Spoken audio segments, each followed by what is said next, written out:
Hello, this is Angela Anderson. Thanks for joining me for this acrylic painting tutorial. In this video, I'm going to be showing you how to paint a book with a bokeh background effect. It's going to be a lot of fun. I think I'm going to try to keep it simple and show you step by step how to do it from start to finish. Got my husband, Mark, with me. Hey there, everybody. He's manning chat for our live show, so if you have questions while I'm painting, you can ask those and I will try to answer them. Let's get started.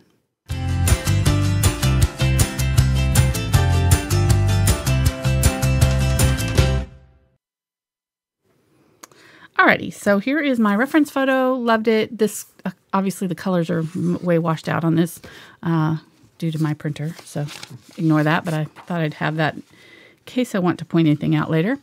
I'm using a 9 by 12 inch Belgian linen canvas board by Fredrix.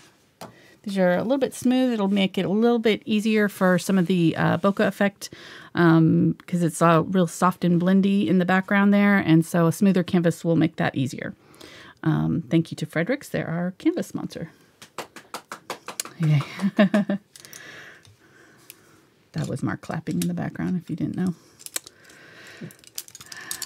All right, let me go over our brushes really quick. I've got a number 6 Filbert for some of the background areas, and we're going to also use the 3/8 inch and 5/8 inch Deerfoot Stipplers for some of the bokeh circles. If you don't have those, you can use the Willows blenders. These are the 1/4 inch and 3/8 inch size. I'll probably use both kinds. We'll see. The fan brush here, I've got 2 fan brushes. I just wanted to see which one's going to work better. I've got a number 2 and a 10/0, and these are the Princeton Bristle fan brushes. So they're a little bit stiffer. I don't like the really soft fan brushes, so these ones are nice and stiff. And we're going to use that for some of the paper pages. I've got a 1/4 inch and a 3/8 inch angle brush here for some of the details on the book. And then a couple of rounds. This is a number 2 long round and a 10/0 liner for some smaller details if we need them. I'm not sure if we're going to need those, but we'll see. All right, so those are our basic brushes. And if you don't have those exact ones, you can just use what you've got that's similar. No problem. But Princeton is our brush sponsor, so thank you to them. They provided our brushes today, and I love them. I was using them, and now we're partnering with them a little bit, so win-win for me. All right, let's go over our colors really quick. Okay, we're running out of space right there. Let me scooch that over. This is Dioxazine Purple, Quinacridone Magenta, Cadmium Red Light, Quinacridone Burnt Orange. That's a mouthful. Indian Yellow Hue. This is Cadmium Yellow Light, Yellow Oxide, Phthalo Green Yellow Shade, Phthalo Blue Green Shade, Ultramarine Blue, Burnt Sienna, Burnt Umber, and Carbon Black. That's kind of our basic palette except for these two. And these can be substituted if you don't have that. I know those are kind of specialty colors, but they're closer to what we are going to be using tonight, so I just thought it'd be easier to use them. The burnt orange is kind of one of my favorite new colors that I've been starting to use, and I love it. All right, this is Titanium White, Unbleached Titanium, and some Zinc White. That'll be important for our bokeh effect. I hope I'm saying that right. And it's transparent, so it'll give us a really good kind of see-through-y, soft glow for our lights. All right, let's go over the drawing really quick. I already kind of pre-drew it just to kind of check the dimensions and everything. But I'm just going to go over my lines. I'll show you how I did it. So kind of found that I started at the bottom of the canvas here to kind of figure out where I wanted it to go. So I came up about an inch or so. I guess this is 6. That would be 3, maybe 1.5 inches up. And I'm just going to do kind of a line across here. It doesn't have to be exact. It's kind of going to be sort of blurry and fuzzed out right there. All right, then our book is the bottom of the book is going to come straight across right here. And it's a little bit off center. So here's our center mark right here. It's just slightly to this side, the center of that book. And it's about an inch and a half as well.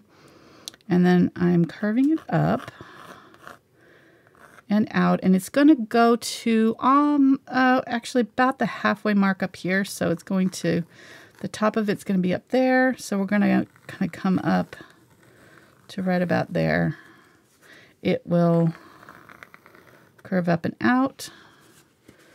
And if you make a mistake, you can just use a damp cloth and wipe it off. So I think I went a little too low right there. Bring it up a little higher, and then this will curve in. It'll get kind of thicker right here. This area is kind of thicker. And then it will start to thin out a little bit more and come down and almost touch right here. There's a little curved line that's going to come up here. That's the book binding that we're seeing right there. And this little point is going to come almost down to that, but not quite. All right, so that's our first half of the book. And then the second half is pretty similar. You're going to kind of curve it up a little bit. It comes up and out a little bit from this mark. And then it goes out and then flattens out and goes almost straight right here. Out that way. This side is lower than this side. And so this one's up here. We're going to come down. It's a little bit more narrow right here. It's going to be like right in here somewhere. And we're going to come in. Keep it fairly close to the same size right here. And then as it gets closer, it's going to thicken out just a little bit right in here. And then come down to a point right there. All right. Then the top of the book, or the book pages, are going to come off of this line. So you're just going to kind of draw a line across like that. And then sort of an imaginary line across through the back of the book here. It kind of comes up a little bit, actually. Back of the book. And then it angles out like that. Okay. Then the middle of the heart, you're going to do a diagonal line right through the center, right here, kind of facing this way. And then you're going to come out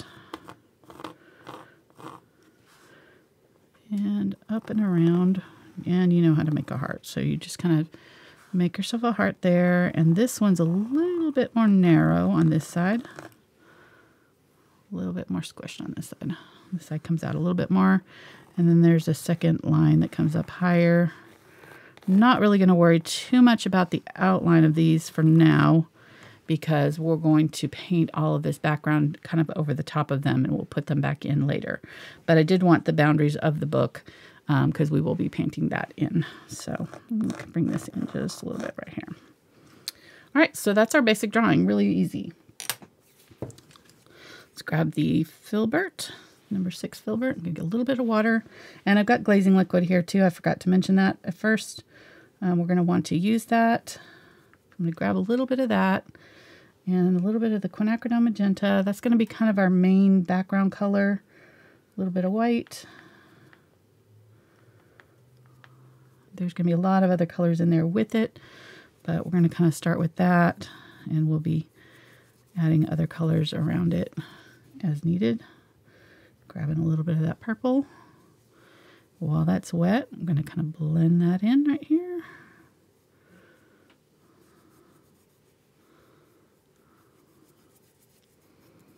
And I'm just going to use this Filbert brush to kind of soften up and blend out any edges that I've got as I work, so that I have kind of soft edges around the outside of these colored areas. And really, this first layer is not going to look anything like our finished layers, so don't worry too much about exactly, getting it exactly just so. Just kind of slap that paint on there. I'm going to grab some of the cadmium yellow or cadmium red light. Use that right back in here. Some of it over here.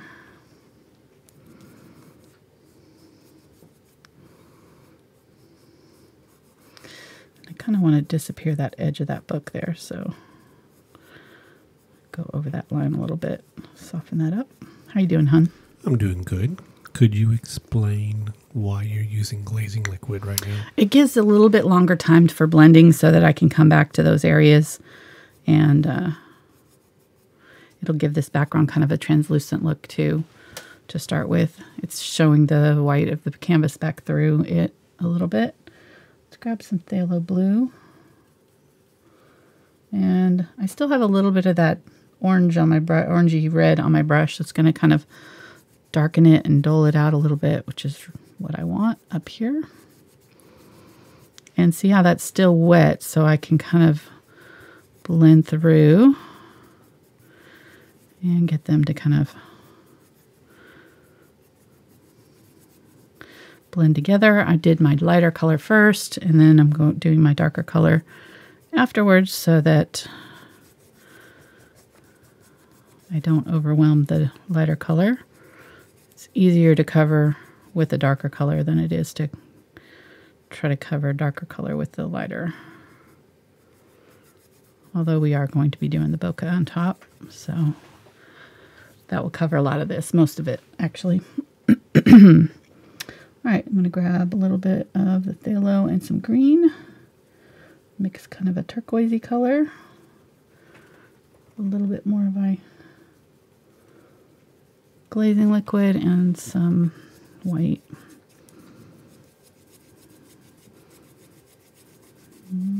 Add that in here. So this thing on the bottom that you're painting, you call it a bokeh? Bokeh, I think. I think I've seen it before in movies. Oh, a book? On ancient histories. So it's a bokeh book. Is this what it's a tongue twister. People used to communicate with? Because it doesn't look like a tablet or a smartphone. Yeah. So. Yeah, I'm sure you had some in school at some point. Oh, yeah, that's the stuff I avoided like the plague. With some ultramarine here. Add that in this corner here. And where the blue and the red meet, it's going to kind of neutralize each other. So if you want to, you could let that dry first. I'm just going to wipe my brush clean and get a little bit of glazing liquid and just kind of tap that off right there. And doing kind of crisscrossy brush strokes to get it soft. Okay, so that's our start. Doesn't look like much yet, but we'll get there. We're kind of going for bolder colors at first. We're going to add a lot of lighter colors on top. Now let's do this bottom area right in here. I'm going to grab some black and some ultramarine blue. This is actually kind of a called Payne's Gray, a color called Payne's Gray, or something close to it. Go a little bit darker. Might even add a little bit of purple. Okay, we got a couple other questions. Okay. One, the standard difficulty level. I'm going to try to keep this fairly beginner friendly. I don't think it's 4. Yeah, I think that's probably good. It's not the easiest for sure. It's not like, I'm not sure I would do this with kids. That's usually my, like, if I would do it with kids, then I would say, it's for anybody. Would you do it with husbands? But what? Would you do it with husbands? Probably not. Probably not, yeah. Okay, the next question is, if they don't have the glazing liquid, what else could they use? You could use water. You could use a little bit of like matte medium, or if you have it, or like another medium that'll kind of help give you just a little bit of translucency and a little bit of extra working time.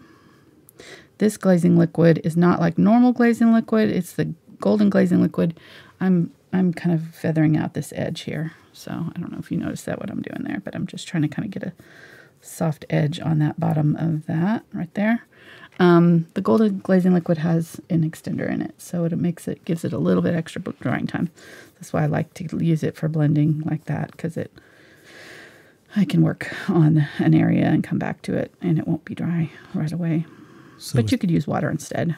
It would be similar. Is the glazing liquid considered like a retarder? Kind of, yeah. Or is that a special thing, and could you use it? I really don't know the difference between a retarder and an extender. I think that they're pretty much do the same thing, as far as I know. So I'm going to Google. I think it's semantics, mostly.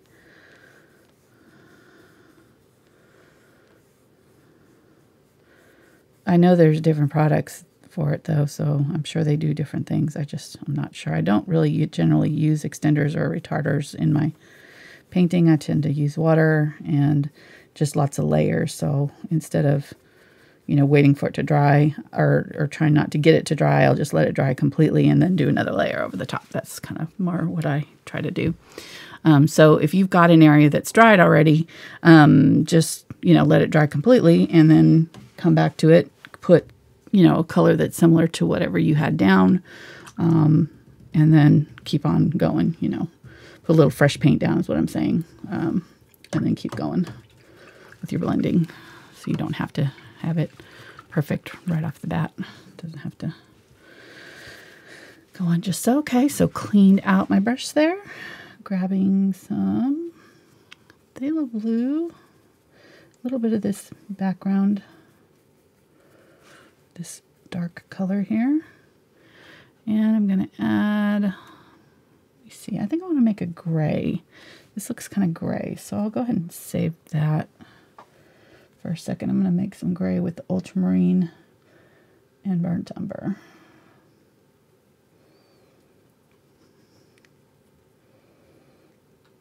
And I still have that phthalo blue in there, but it's not going to make a difference. And then let's use this light unbleached titanium here. It'll let us see what our tone is. It looks pretty good. Yeah, I wanted a little bit on the kind of blue side, and actually the phthalo will kind of make it even a little bit more kind of almost greenish. So I like that. All right, let's grab more of the lighter color. I'll just put that on here. It looks good. This time I'm going to go side to side.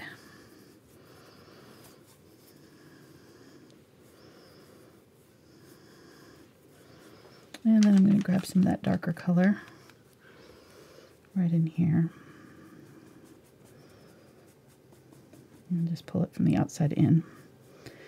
And go right over the top of my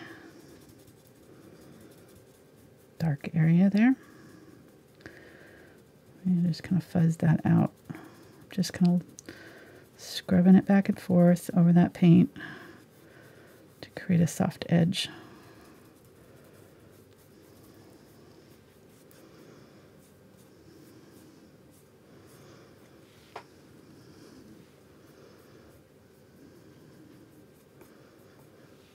Okay, so that's almost as dark as there, right there in that corner there. And then it's going to get lighter in the middle here. I'm going to grab some of this light bleached titanium.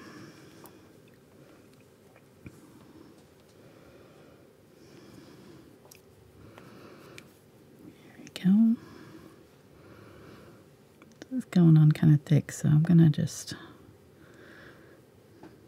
do the best I can. I'll probably come back here and add my highlights later.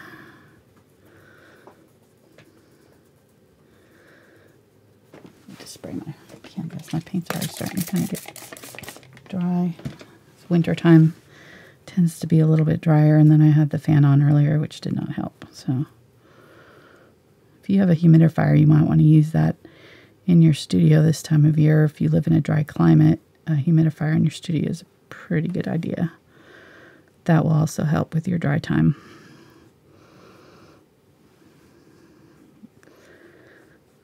I had my fan on the other day when I was painting, and I didn't remember to turn it off before I started painting.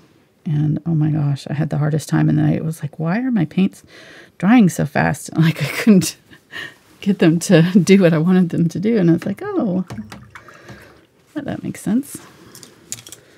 The fan is drying them out. How you doing, hon? You're just kind of clicking away over there. Trying to answer questions. Field questions. Got lots of people in. Good. Hi, everybody. Yeah. Welcome. Yes, welcome. Sorry, I know you were looking at me. No. It's great to have everybody with us. I know. All right, I'm going to make our book color, kind of our base color for our book. Yellow oxide and some unbleached titanium here. This is kind of a yellowish color. I'm going to go ahead and put that in. We're definitely going to probably need a couple coats on here for this, and we're going to be covering up some of it, so don't.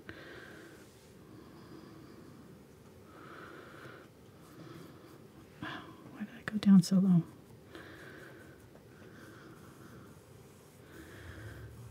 Just don't cover up the sun. Too late. Hey, I think everybody needs to jump into chat. Tell us how cold it is there. Oh, It's really? A very Haven't seen big topic of chat tonight. cold. I've heard that it's super cold in some parts of the country. Like colder than Antarctica or something like that. I don't know. Yeah, people are bragging. Oh my. Good for them. And that They it's can keep it. their bragging about how cold it is. I doubt they're bragging about it. But they're saying, please help me. I just want to know where the wind chill factor is when it's like 90 degrees out. Because then also becomes a heat index. But then when it's like 20 degrees, there's no heat index, so I'm confused. Okay. We'll have this topic discussion later. I'm using yellow oxide and burnt sienna here. You carry on. I'm going to paint.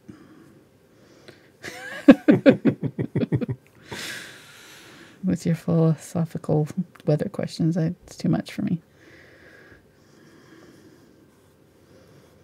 Okay.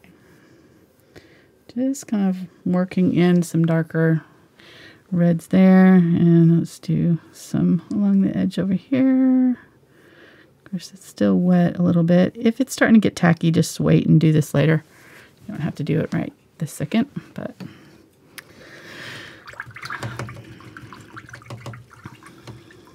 It came a little far down right there on that, so I'm going to try to touch that up really quick while I still have my colors fresh out here.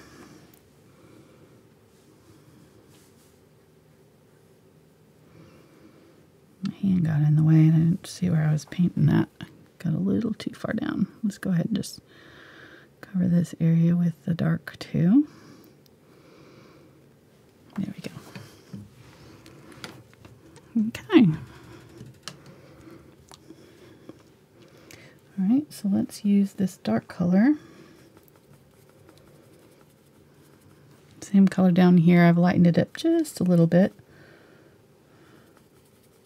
by not adding any extra black. I'm just going to use it right in here. And I'll definitely need to be doing this again later, but I'm just going to put a little bit of color in here.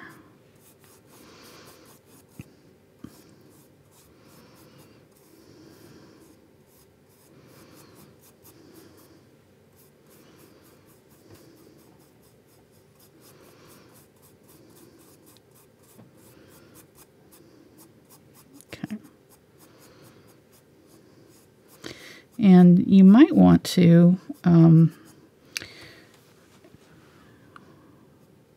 do your drawing on a piece of paper. And so you have it to save, and that way if you do cover over your drawing at all, like we're going to be doing here, that you can go back in and trace it back onto your canvas if you need to. So then you don't have to worry about covering over your lines or anything. I'm going to try to keep that outline of the book present.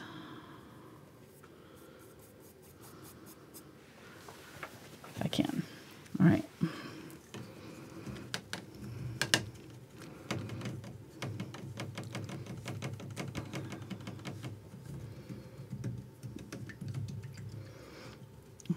Clean that out.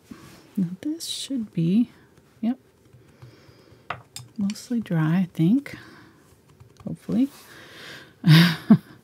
I'm going to use the 5-inch Deerfoot Stippler, 5/8 inch Deerfoot Stippler.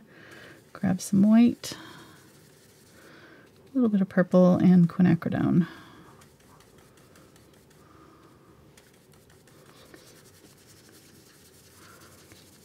Make a bright fuchsia color. Use that right in here.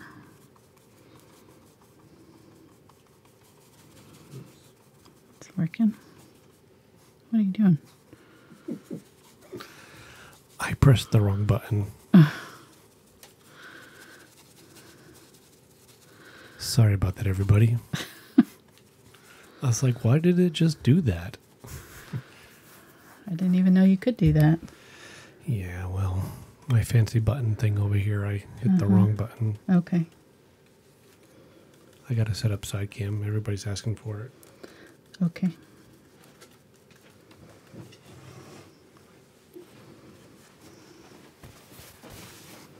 I'm going to wipe most of that off there. Go with a little bit lighter color right here. There we go. So what I'm going to try to do is just kind of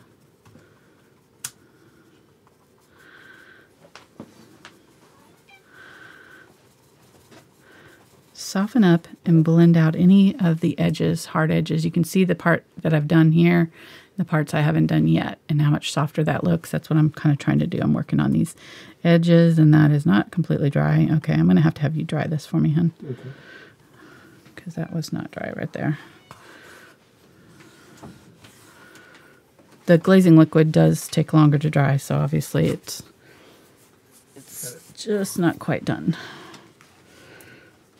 All right, so I guess we'll do Stickman here.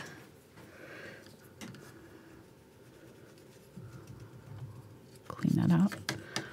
Oh, yeah, you can see my water now. Do you guys like the water cam? I hope you do. Leave a comment if you like it this way or if you can't tell the colors. I know that, before this whole area was covered by the palette because it was turned this way. So it was a lot closer. But I kind of think that having the water visible is important too, because half of the battle with painting sometimes is your water management, kind of knowing when to add water, when to take it away on your paper towel there. So I think if we can, we're talking about maybe getting an additional camera for the palette that would have it in the original format, so we can, look what I just did. So I can switch back and forth. Darn it. All right. What do I want to do here? Try to scrape that off. There we go.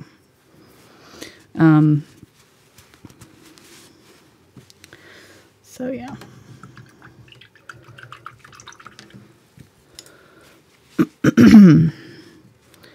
I guess we can give her a little book. And it is a she, I think. With the dress, maybe we'll give her an open book over here. Nobody's gonna know what this is. Probably looks like a bird sitting on her shoulder. Here, I probably should have made it. Let's give it some.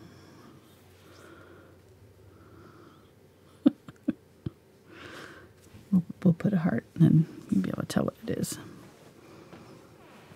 There we go. It looks like a little bird perched on her shoulder. Oh, well. That's what you get for 2 seconds of work. You're welcome. Okay, everybody, thanks for joining us tonight. And no planning. This part of the show is done, so be safe, stay warm. Oh, goodness. All right, I think I'm going to use a little bit smaller brush just so that I can get into these tighter spots here. Without taking anything off. All right, so I've got the Cadmium Red Light and a little bit of the Quinacridone Magenta. When you mix those two together, it makes a really brilliant, beautiful red. So I'm going more on the orangey side on here. And then adding the white. Taking off a little bit of the extra color there.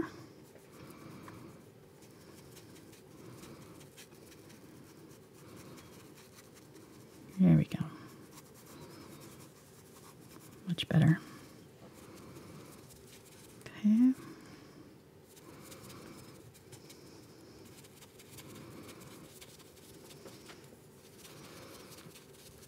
Now I'm just doing these in kind of circular motion so that if any of it does kind of not blend fully, it'll look like one of those bokeh circles that we'll be putting in later.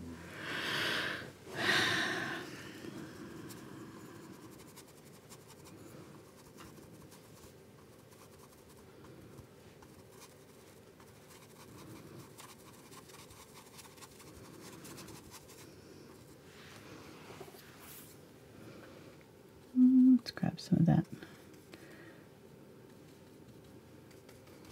cadmium yellow light. Use that in here.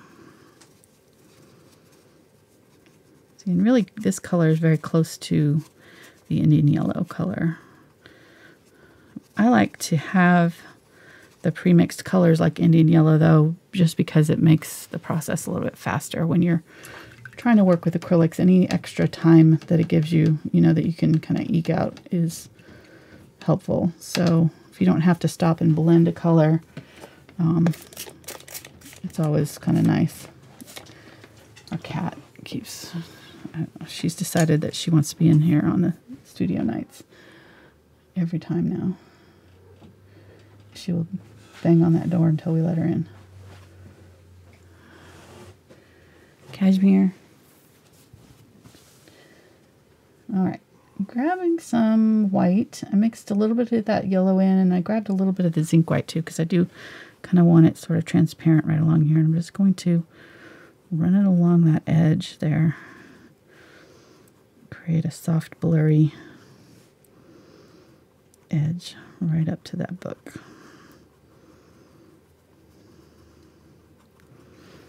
And I'm going to grab some of the darker or brighter white here. Let's grab a little bit of that orangey color. And we're just going to fill in down here with the solid color.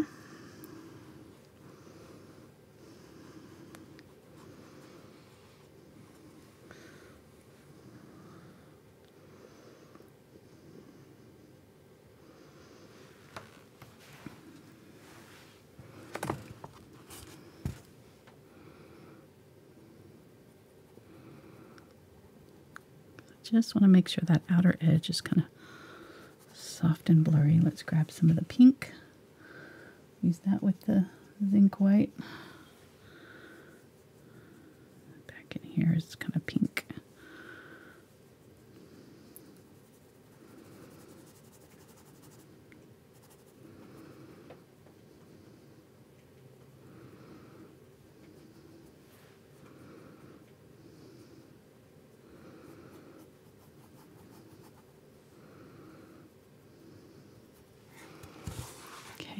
So first layer, you might not get to cover it completely. That's okay. We'll be doing a couple more layers on here. I'm going to grab some of this darker pink color and get it down in here. This is that quinacridone and cadmium red mixture.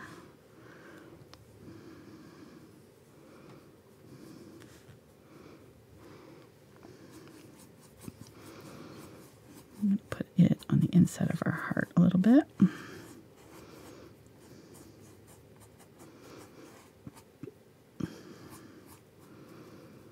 We'll be working on this more, so it doesn't have to be right just right now. But while I got it on my brush, might as well kind of use it in here.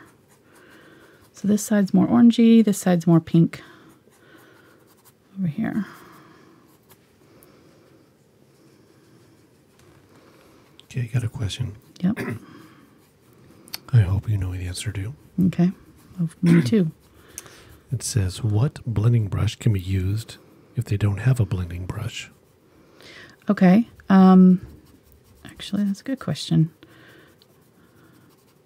You can use a really cheap brush. It doesn't have to be anything fancy. Anything that's kind of stiff bristled will work. And really, like, if you have an old brush that you've kind of ruined, those almost work the best for these kind of things. So, any of these, like, really cheap hog bristle brushes work really well. Just don't wet them down too much. Kind of use them dry. And you can, let's go ahead and grab some of this. Grab a little bit of white.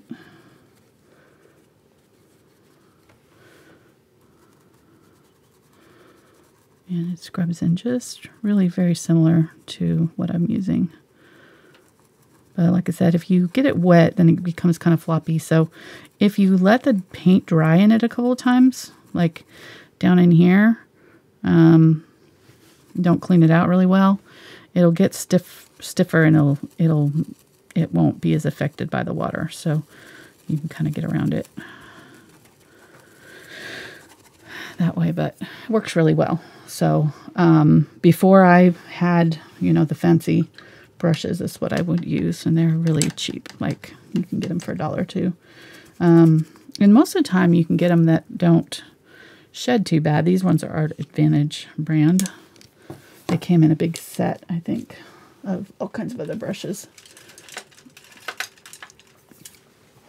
But really, you can get them anywhere. There's no specific brand that's better. Obviously, I like the Deerfoot Stippler because they're round. So the roundness makes it, but that one was round too. The round and tapered tip makes it easier to get down into little crevices and things like that. That's why I like using these. And I do like these Willow's blender too, since they're flat. You can get even tighter spots with these. And these are also stiff bristled, just like the hog bristles, only they are fine in water, so they don't get floppy in water. So, which is nice. All right, I'm going to grab some of the gray that's from down here in this foreground. And add some of that pink to it. I'm going to use it right in here. I'm just slowly kind of building up these layers over the top of what we've done.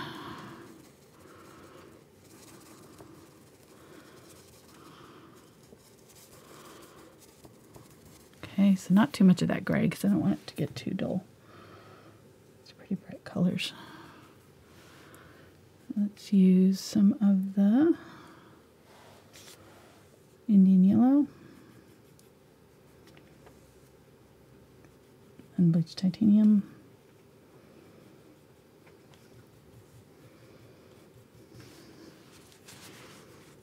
wipe most of that off. I'm going to find that book page area because I kind of covered up that whole area there, and go across there and then get some of my white and come in here and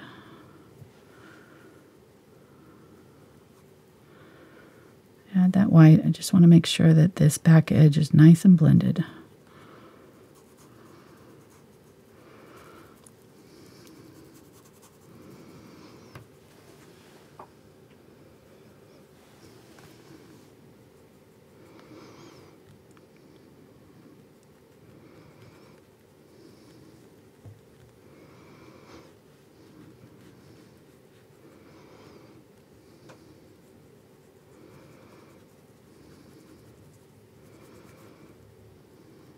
Okay, leaving just a little bit of that darker color down in here. We're going to go back over that with a lighter white. Obviously, the book, we're going to define it. So we're kind of trying to get some darker areas to work with to give it some contrast so that when we put that bright white book page in there, there's going to be a real defined edge. What are you looking for? Somebody said that you left the brush in the water. Did I? I don't know. I don't see any in there. Oh, there is a brush down in there. Oh, thank you. That's a 1/4 inch Willow's blender. We don't want to mess that up. Yeah, no, that's what I was thinking. Good catch. Bonus points for Bonus whoever points that to was. that person. I didn't wash it out very good. That's okay. So be careful. Thank you.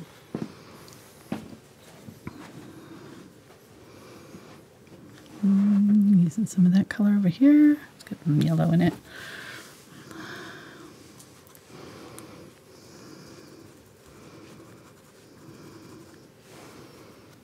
Okay, so we're already kind of starting to see the bookishness, right? A little bit. Let's keep on going with our glazing. We use some white with my green here. What are you laughing at now? They commented that your arm is hairy. My arm is hairy? Oh.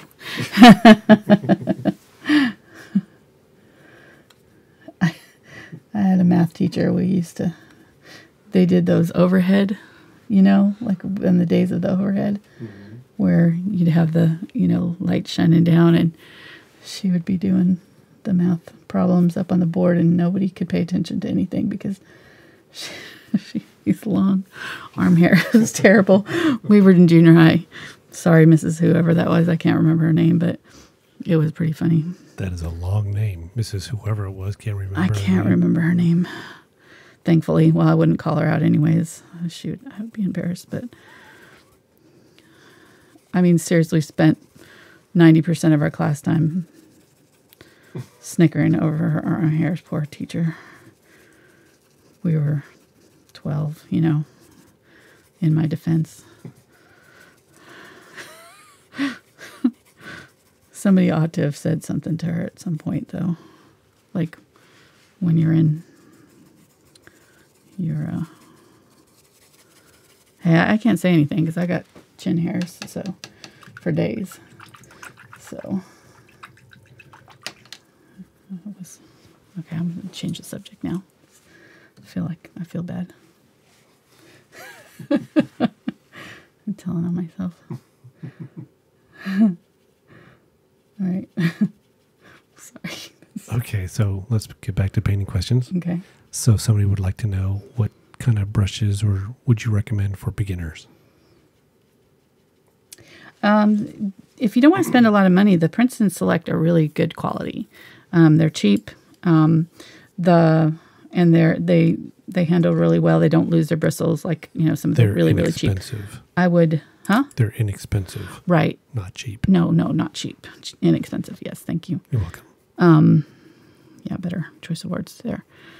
For a, for a beginner brush, they're the only ones that I really recommend beginner wise. I've tried lots and lots of different beginner brushes with my classes and things, and for years, so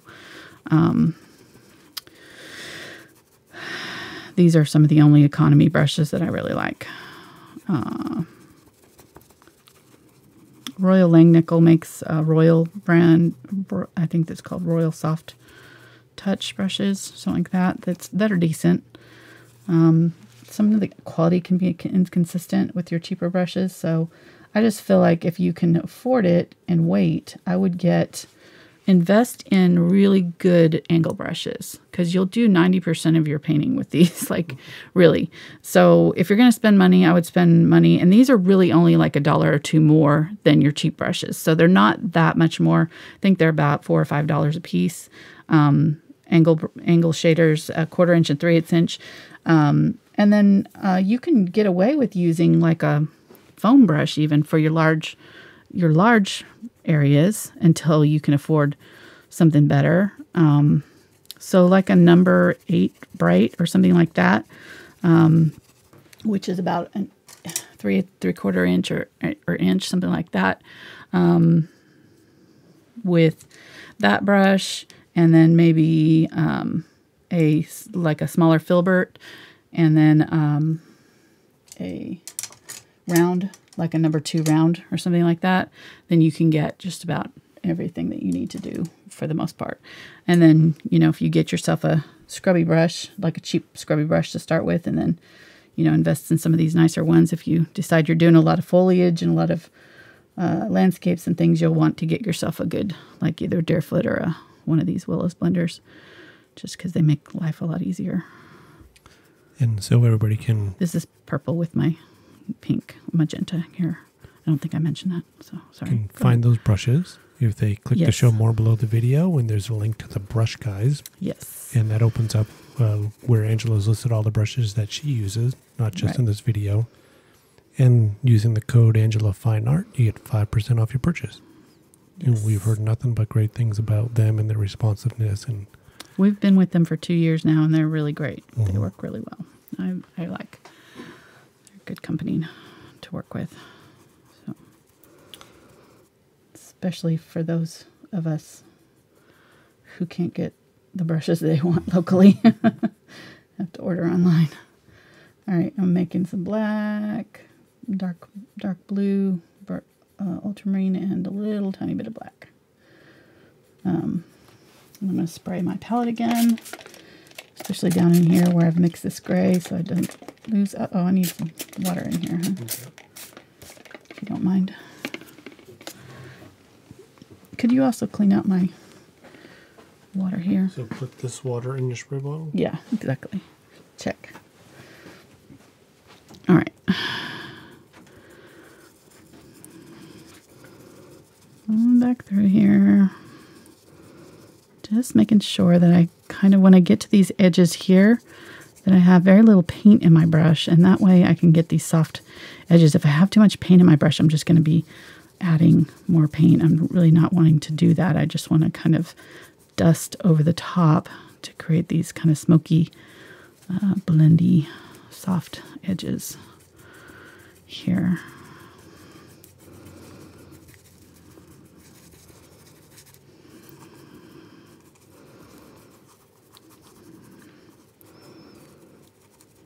Okay, so we're getting close. We're just, as soon as I get kind of all this sort of blended out the way I have it here, we will, I'm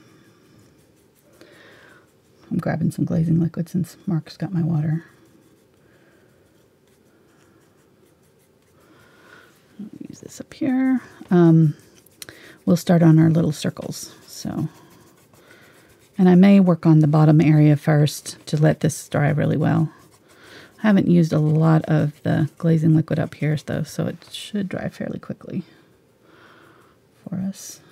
Let's use a little bit of this green, mix it with that blue.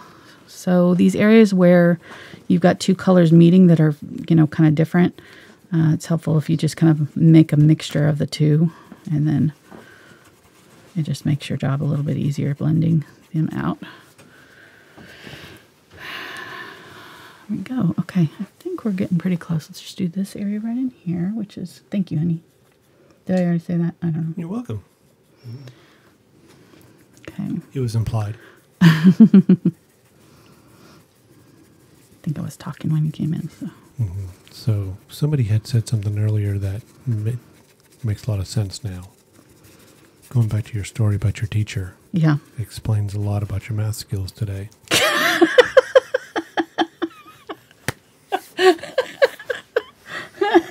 You know, I never thought of it. It was pre-algebra. So you're probably right. You're probably onto something there. We spent the entire 9th grade, no, it was 8th grade, making fun of my teacher's arm here. I can't remember what her name was, but that doesn't surprise me. I'm terrible with names. I can't even remember 90% of my teachers' names. I can't even remember the art teacher that came to our wedding. I was trying to remember her name the other day. You remember her? I barely remember the wedding. I only know I was there because I see pictures of me there. You in a fog. You were just like, what is happening right now? How did I get here? So the only thing I remember well from our wedding was This is Phthalo blue here. seeing your dad crying. Yeah. Yes, my dad did cry. Everything else I honestly really don't remember. I was only 18, and in his defense, I probably would have cried if any of our boys got married at 18 too. So,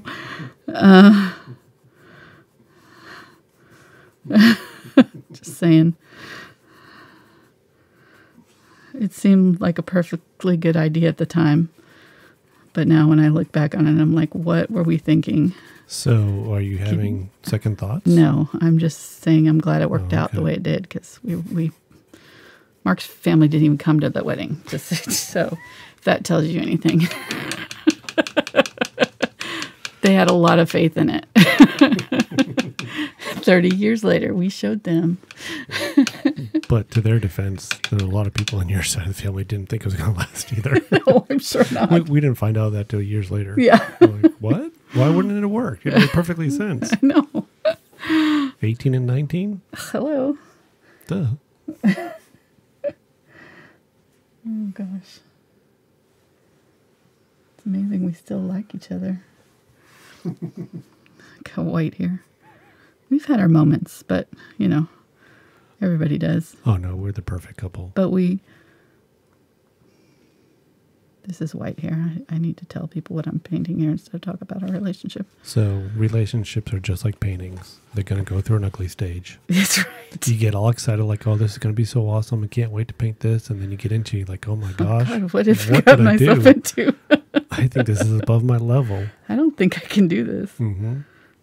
This must be wrong. I must have done something wrong here. So I think it'd be easier to start over. No. Just keep going. Keep working through that ugly stage. That's right. Good advice, honey. Once in a while, I have Paintings a are like relationships. You just got to keep working through the ugly stage. We should make a t-shirt out of that. Alrighty. So nice bright white pages there. Got all of our nice bright colors in the background. Good to go. All right. I'm going to let that dry, and I'm going to work on this bottom area here. So I'm going to keep this brush. I'm going to grab a little bit of the gray to mix in with the unbleached titanium, but I'm going to keep mostly unbleached titanium here, and I'm just going to very gently skim back and forth in this middle area to add a glow. I'm trying to avoid any start and stop spots. So if I kind of start in the middle and work my way out, and then do the same thing this way, I can kind of avoid having any really rough start areas, if that makes sense. Let's grab a little bit of green, a little bit of the yellow oxide, a little bit of the cadmium red light. This will make a kind of an interesting neutral green. Kate, you just need to leave that open. I'm gonna put a cat door in your studio door. No, because then they'll get in here at night and mess with stuff. I'm gonna use that over here. She's like, hello. I'm going to use a little bit of this burnt orange. And right along that line between the shadow and the foreground. I just barely have any paint on my brush, so it's just barely dusting it. Don't want a lot of paint on here in order to get this kind of soft effect. And it's also kind of glazing over the top of this that we just put there. Oh, that's pretty. It's working.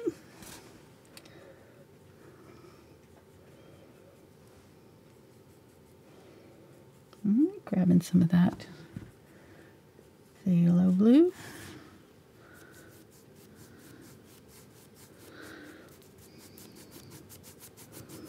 And I still have that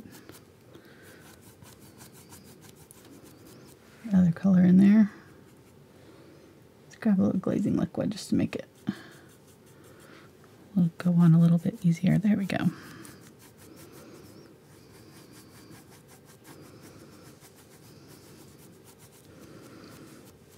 I'm going to use a little bit of the unbleached titanium to soften that color up.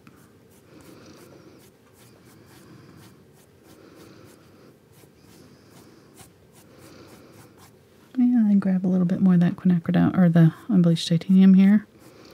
Pull it out a little bit farther on this side.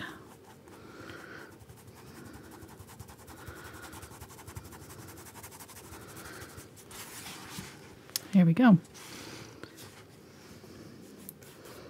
And if you've got, an area that's too thick or is not blending well, just let it dry and then come back and do this again. You can do this as many times as you need to until you get it looking the way you want it to. Don't feel like you have to get it right just the first time that you do this. It kind of takes a little bit of practice. It is really just kind of flicking the brush, letting it kind of glide and skim along the texture surface of the canvas there. All right. might let that dry. I might add more to it. I'm not sure. We'll see how that looks once it's dry, because it'll dry darker than it is right now. So we may want to add another layer of the bright highlights. But for now, let's work on our book a little bit. And while I have this color here, I'm going to go ahead and use the same brush. And I'm going to grab that burnt orange and go right along that book edge right there. And if you've got a lot of gaps or a lot of streaks in your book, you can give it a second coat if you need to. But I think we're going to do enough to it that it doesn't have to be exactly perfect, perfectly filled in. So I put the color on first, right along where I wanted it the darkest, and now I have no color left on my brush really, and I'm just kind of blending that out. What happened there? It got a little white spot.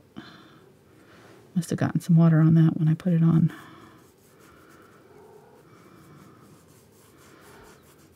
So I'm going to grab some unbleached titanium and some yellow oxide. The unbleached titanium is nice and opaque, so it should cover that pretty well. I'll need a couple of coats to get that covered. There we go.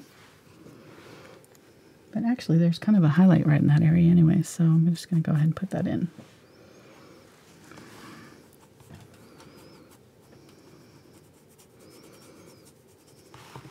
Okay. Let's grab some more of that burnt orange. Pull from the outside in, letting streaks happen right there. Do some darker right here. Got a question. Okay. I'm going to write this down this time. Okay. Because I know we answered it in another show, but I can't remember. Okay. Which is, what is a substitute for QBO? If you use like a Cadmium Red Light and add a little bit of burnt sienna to it, you can get something similar. Maybe a tiny bit of Quinacridone Magenta, because it's kind of a pinkish orange. Okay, so I got Cad Red Light plus what? Plus burnt sienna,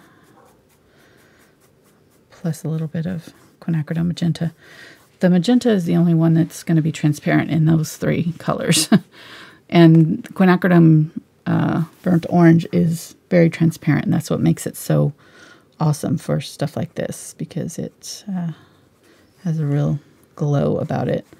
So okay, so Cad Red Light, burnt sienna, and a little Quinacridone Magenta. I think so. Well, let's mix it up here and we'll see if we can get something close.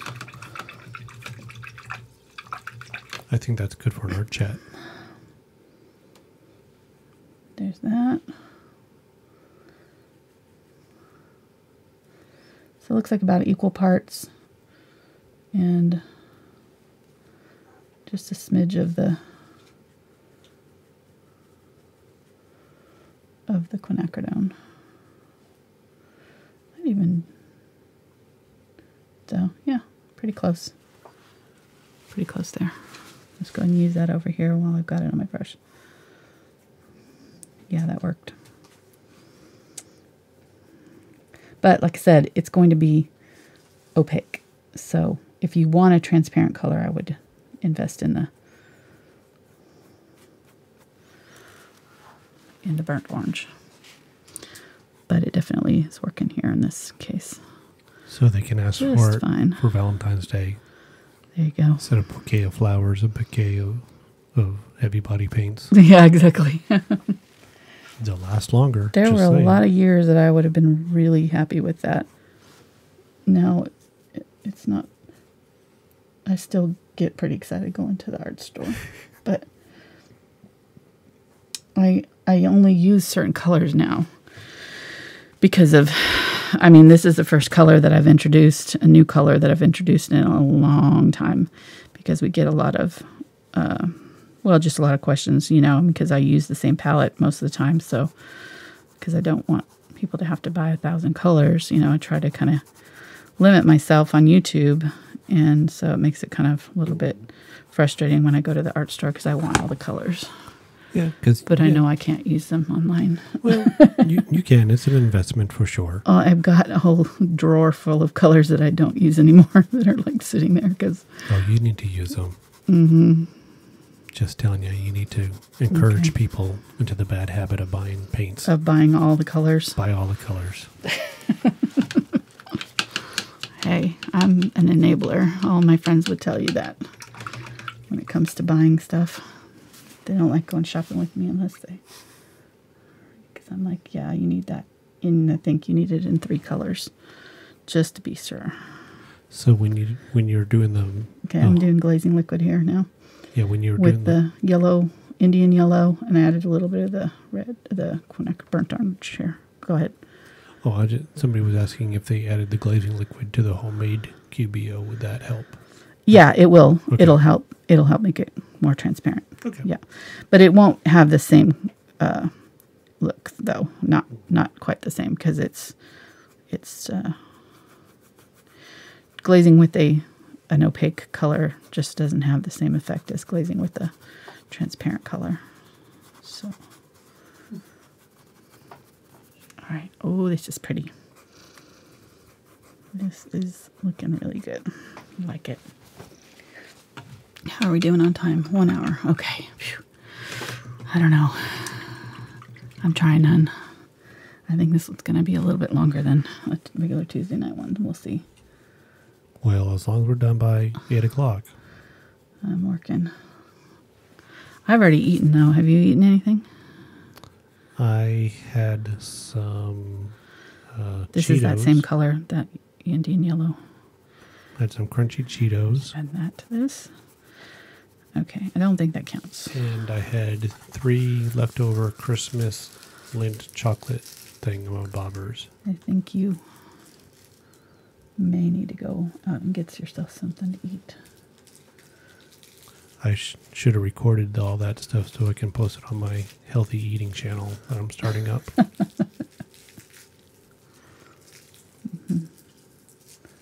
All right, adding white to the Quinacridone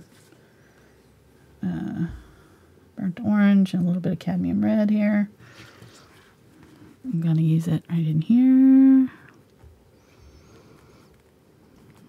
We got another color question. You may not have to do this if you've already got this area just how you want it, but I kind of want it a little bit fuzzier right there. What's the question? It is, can they use the interference gold to get that glorious golden color? I wouldn't, probably would not, because the interference colors tend to be, well, I mean, it would give it a shine, but what it does is kind of makes it all one tone when you look at it from the right. Like anytime you're using an iridescent, it pretty much just washes out that whole area, and it doesn't have any depth anymore. It just has that color, or or whatever shine if you hit it in the right light, which is what you want in some aspects, but. I tend to use the metallics and the iridescents very limited, just because of that, because they tend to wash out your painting. I think there's a book page or something back here that's sticking out. There's a little bit of area that's highlighted. What were you laughing at now? Well, 2 things. One, somebody said that they had just bought all the Quinacridones, so... Nice. Definitely going to need more tutorials using those. Okay, good. And then, more importantly, I just discovered how to do emojis on my iPad. What? Totally by accident. I accidentally hit a key on my keyboard and it's like, oh, there's emojis. Okay, I didn't need to know that. You asked. Okay. All right. I love you, honey. You're in a mood tonight. Okay, I'm going to go with the black and purple and ultramarine blue here, which was our dark color down here. Let me add a little bit more of that right in here.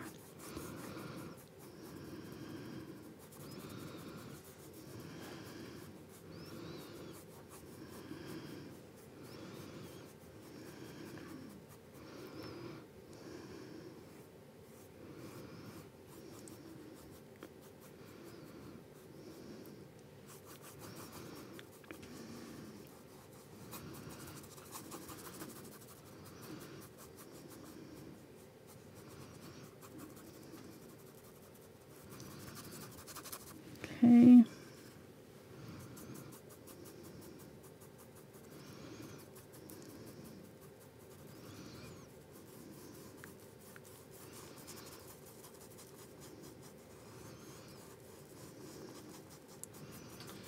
Hey, you're live on YouTube right now. I knew that. Okay, well, just notifications. You just got a notification. Just let you know. You just now got your first notification about it? That's not good. So we recommend people to set an alarm in their smartphones or something. We try to do this every Tuesday at 6 p.m. Central Time and every Saturday at 2 p.m. Central Time.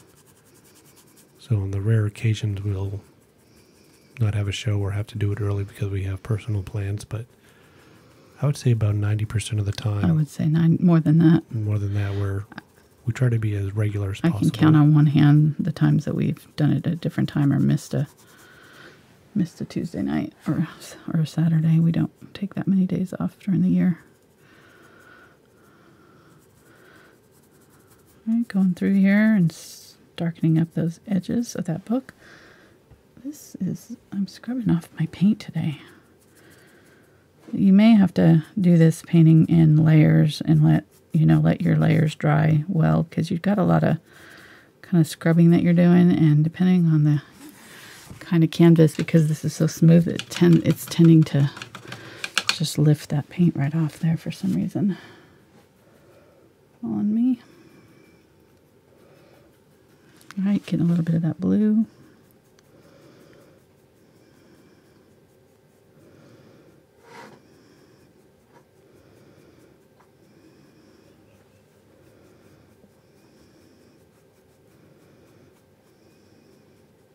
Trying to make sure that my direction of this is the same as my book pages, and so that if there's streaks or anything, it just looks like we meant to do that. It's going to be part of the look of it.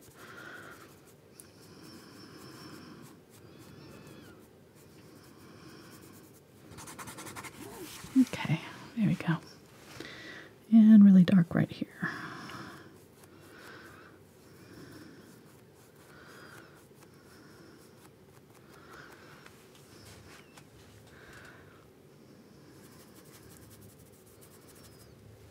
Somebody said that they have their she who shall not be named to let them know. Here, I'll turn her off so you can say her name. Alexa. We'll see how many people's devices just went off. Honey, that was mean. You said I could say the name. Well, you didn't have to say it that loud. Okay. All right. Hey, Siri. Don't. All right. All right, I'm going to use the fan brush now. And get some white. Get some of this unbleached titanium.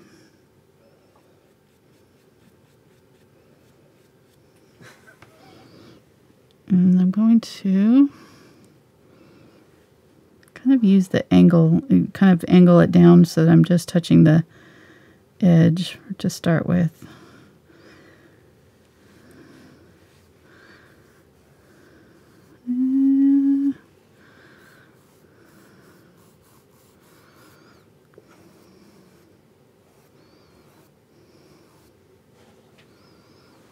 There we go.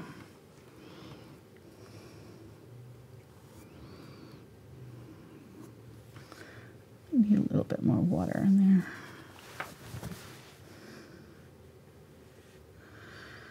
There you go. You could use a rake probably for this too, maybe. Let me try my other fan brush. This one may be a little too close together. A little bit of water.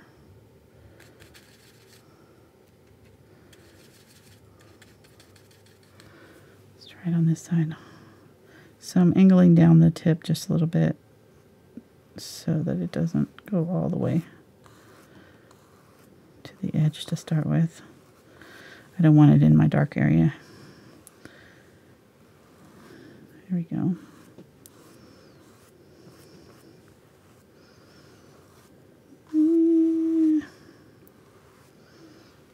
Yeah, that's working. This one's definitely got more streakiness than the other one did. Using a really light touch when I get close to the bottom here.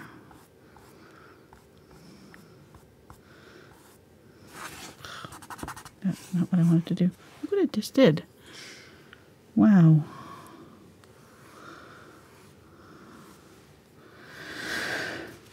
Okay.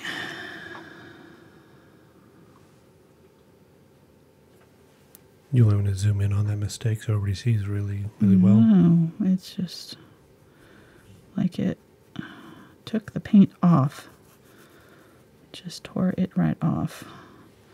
So that area may have been still drying. I may have done this before it was fully dry. This was probably in the middle of drying when I did that color over the top and it lifted it. So I'm going to go back in with this thicker paint here. This is yellow oxide and with that quinacridone burnt orange. All right. Let's just leave that alone because it's going to lift if I keep messing with it. But I got some streaks in there. That's kind of what the idea was. I think I could probably use that brush too. Hey, real quick, can you show the bottle of the glazing liquid? Somebody has to see it.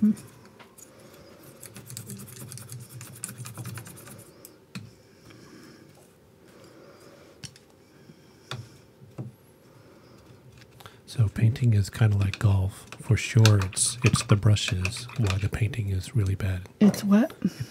It's the brushes why the painting is bad. Mm-hmm. Just like in golf, the reason why I don't get a hole-in-one is because of the clubs. Right. Check. All right, let's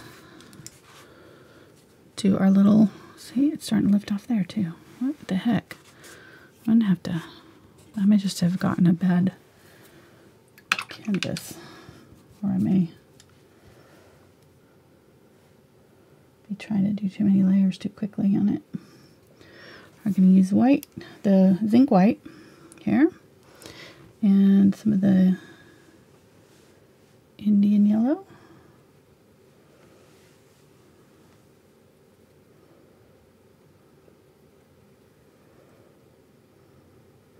And I've got the 3/8 inch stippler here. I'm going to do myself a big old circle right here.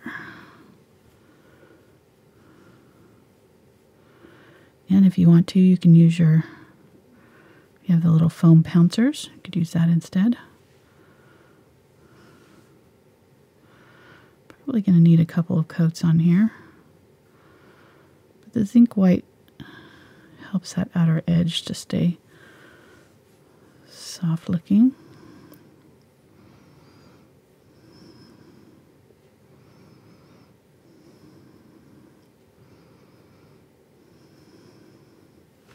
Okay.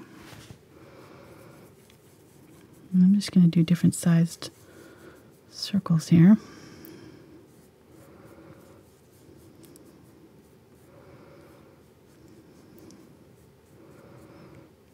Go off the canvas.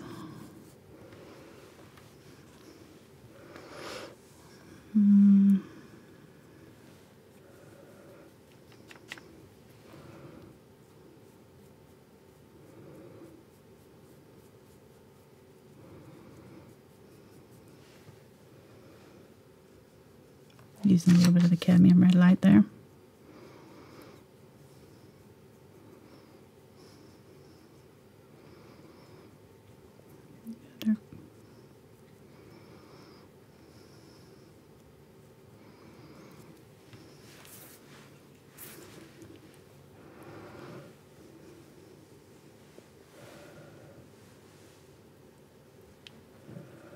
Going to use the Quinacridone Magenta here with a little bit of the Zinc White.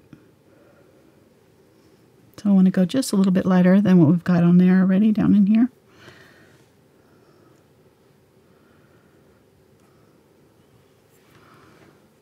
And just do different circles of different sizes.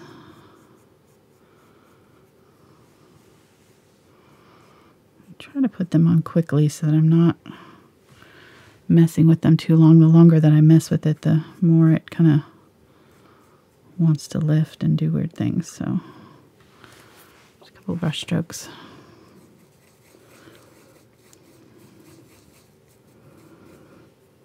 These little ones back in here are pretty close to the same color as our background, so it's kind of just blending in a little bit.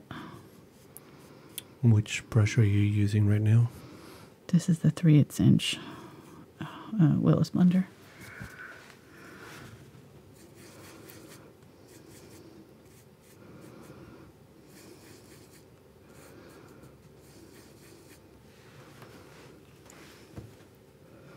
I want to start out pretty subtle back in here.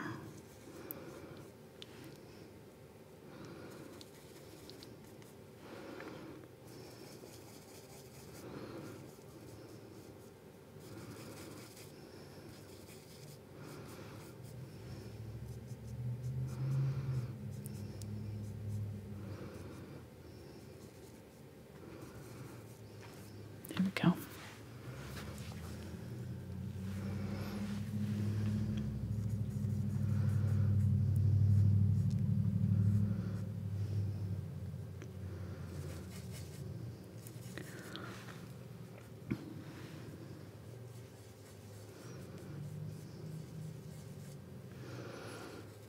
So we're going to use like versions of all these colors pretty much in all of these little spots. So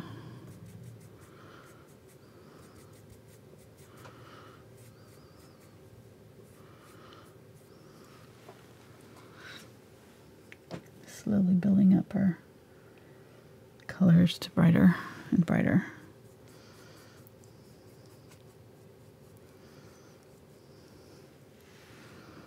I really don't know why I started with the bright yellow over here, because I really needed these other colors in there first.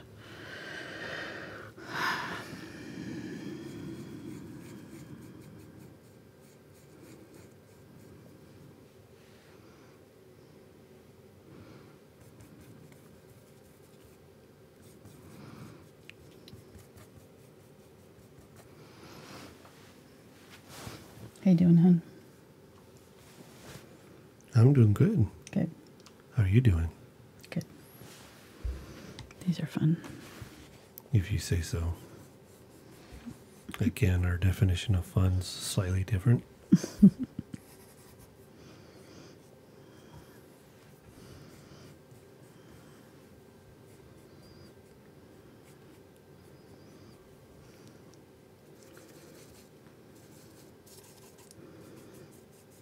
At least I've got a few subscribers that agree with me.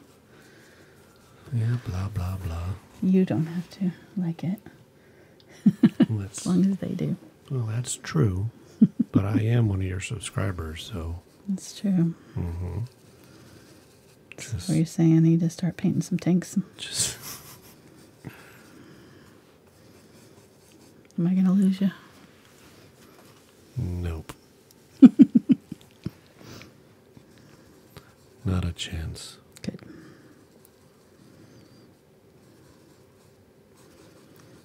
And go right up to that book and over the top of it in some places here.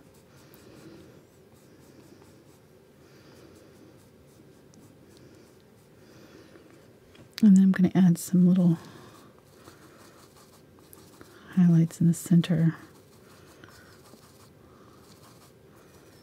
keep it in kind of in this little area. Do an imaginary smaller heart inside here and keep these little ones kind of inside that.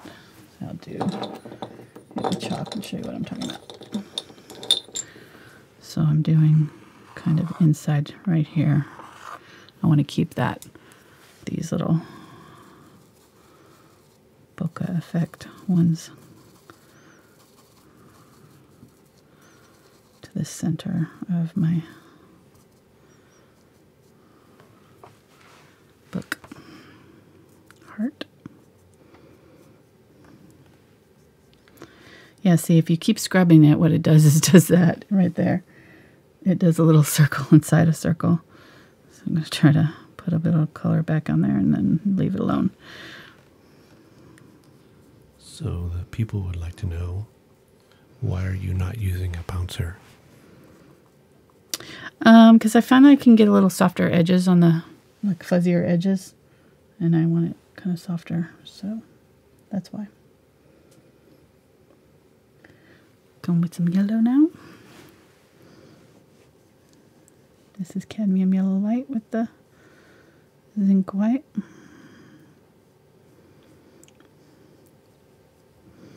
It just makes these outer edges a little softer. It does take longer though. And probably could pounce it and then go back over it and scrub out these edges. Might be a little faster to do it that way. And you've used pouncers in the other videos. I think at Right. Christmas time you did. Right. Mm-hmm.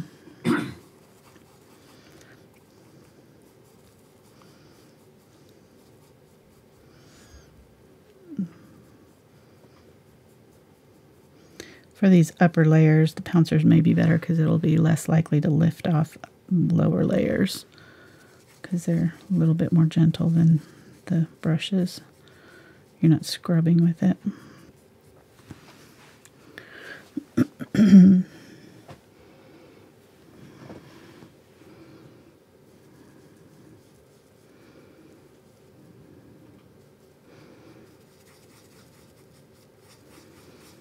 Need to make some bigger. I'm making them all kind of the same size here. I need to make them different sizes.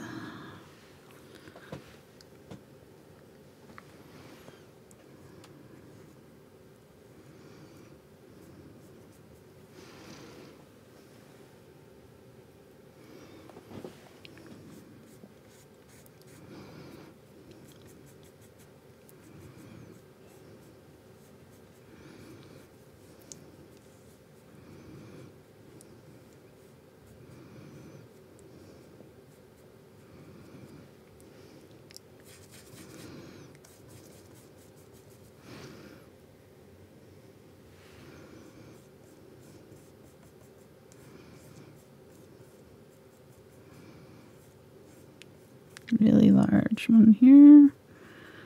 Just trying to get that in quickly. You can tell when it's starting to get sticky, it'll start to lift on you in the center. So I don't want to mess with it when it starts to do that.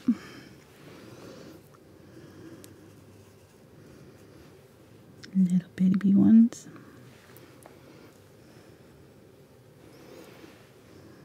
It's a really bright one right here.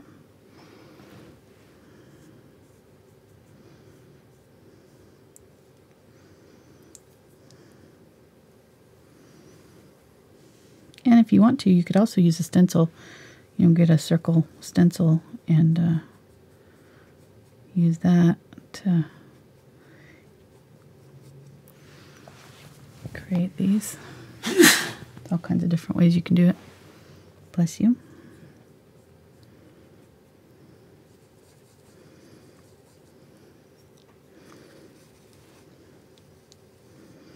Be sure you overlap them because you want them to be covering over one another. So you may have to wait a little bit to let the under layers dry before you do too much of that, but you definitely want some overlapping happening.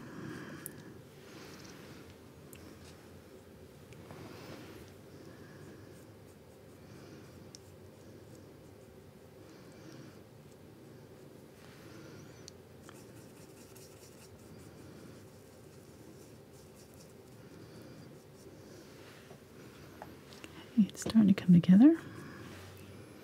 Let's get a little bit of the quinacridone with this Indian yellow here.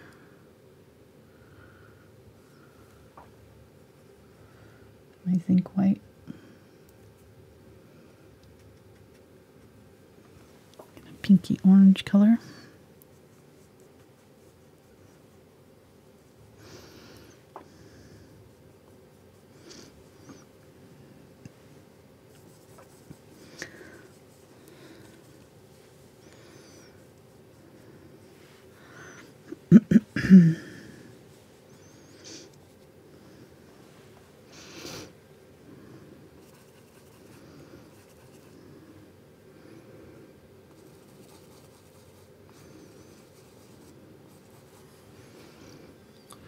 They would like to know, is this a good place to use the quinacridones, or are they too transparent? No, this is a great place to use them. Yep. Yep, they'll do really well.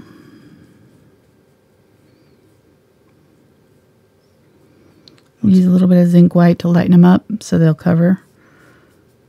But what are you saying? I was going to say, this is probably a better place than, say, like a Super Bowl party or something. Probably. To pull out your quinacridones. Correct. Is anybody ready for some quinacridone? I mean the big game. Sorry, I don't want to get sued. Oh, is that copyrighted? Just the word itself? Yeah. Oh, yeah. Oh, okay. That's weird. I think I'm going to copyright a word. Let's see. Which word should we copyright? Splatter movement. I think so. Okay. Done.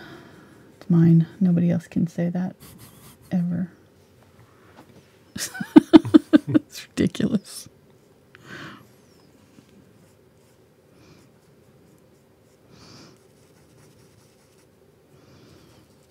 Okay. So now just kind of finding areas in between where I can maybe tuck another one in or add a tiny little one here and there, but we're kind of starting to see it come together, I think. Grab some white. Do some smaller white ones down in here.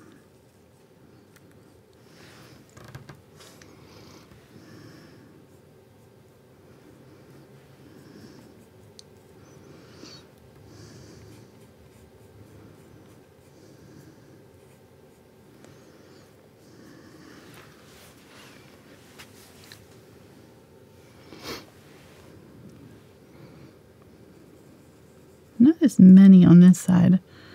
This area is more kind of just fuzzy. There are a few though.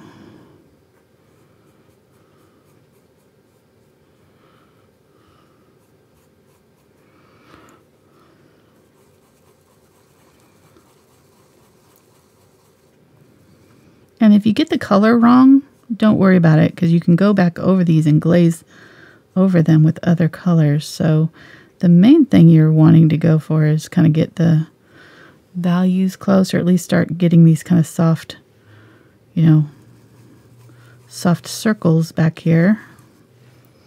And then we can go back in and change the colors up really easily by just glazing over them. So here's some more quinacridone.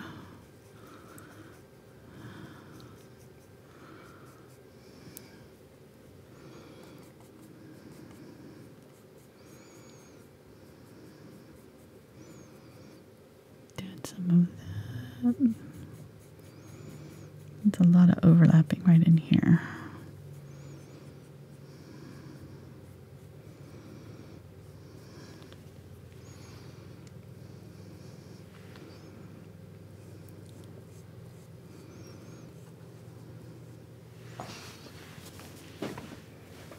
Okay, so it's starting to come together.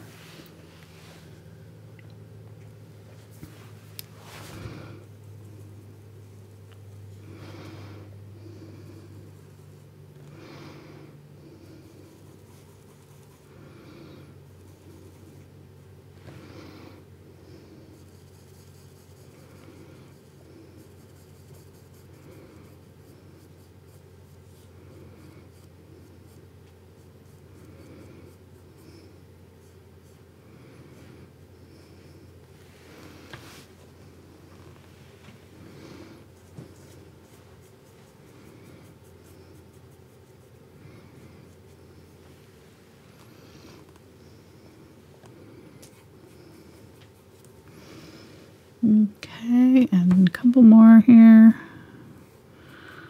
Go with a little bit brighter colors now. As I get towards the top layers, I'm going to add brighter and brighter colors. So I'm still using the Zinc White for now, but actually my last few layers I'm probably going to use a more opaque-ish white. What yellow color up in there.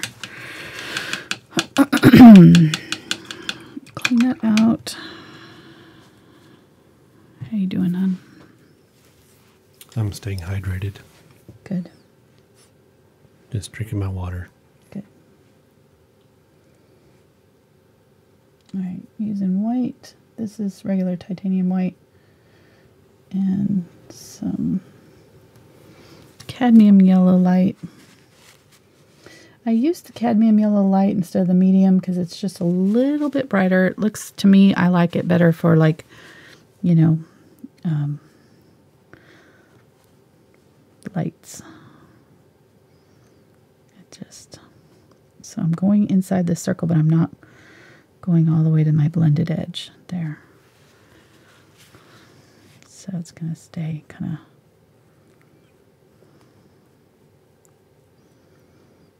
fuzzy around the edges. Give me that blended look.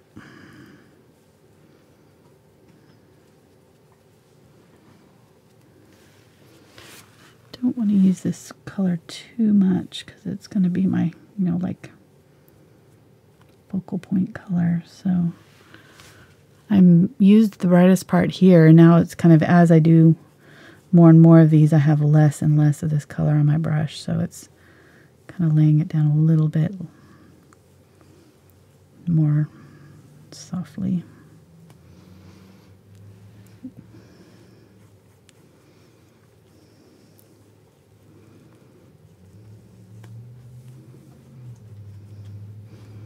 Okay, this one is really bright.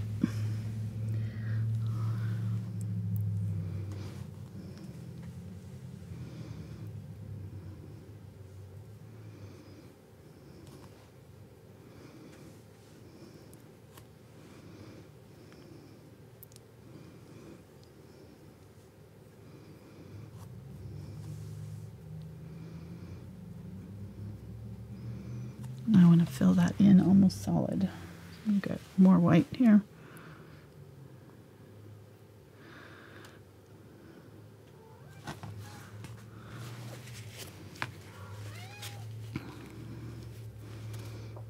Cashmere, what are you meowing about? She's just creeping on me over here for some reason.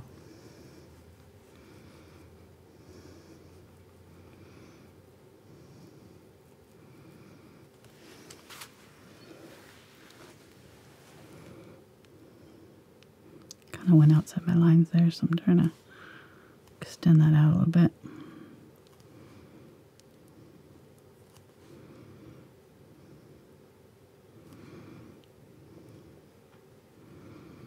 Don't want to overwork it though because it'll start lifting, so I'll let that set. Grab some of the Zinc White. If I mix it with the titanium white, it makes that kind of a half and half effect, so it won't be quite as bright. It'll be brighter than what we did before, but it won't be as transparent, so, or won't be as opaque as the first layer that we just did there.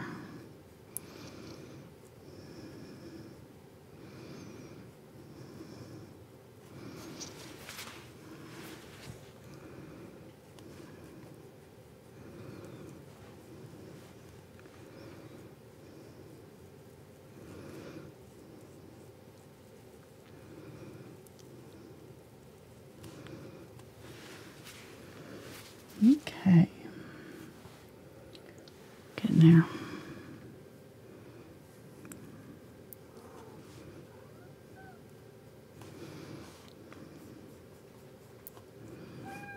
This is Zinc White here. Cashmere, be quiet.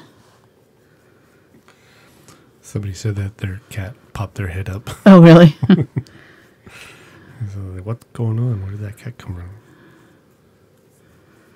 from? She's been annoying these last couple months, I swear.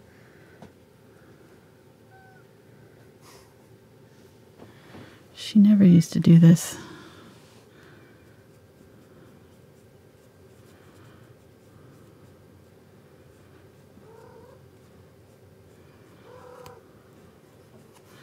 Mark's looking at her, I guarantee you. Stop playing with her.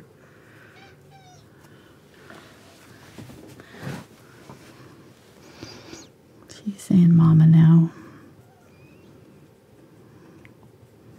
We taught her that when she was a kitten.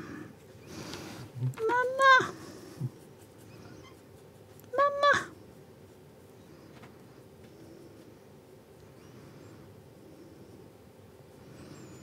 Okay. Bright white up here.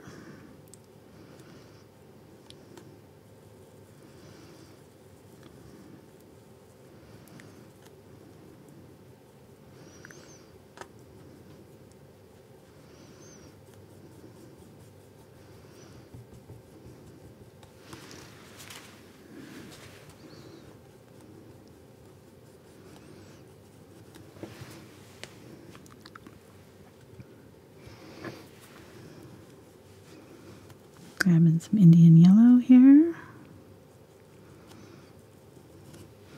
See, this is where I'm saying you can glaze over some of these if you need to.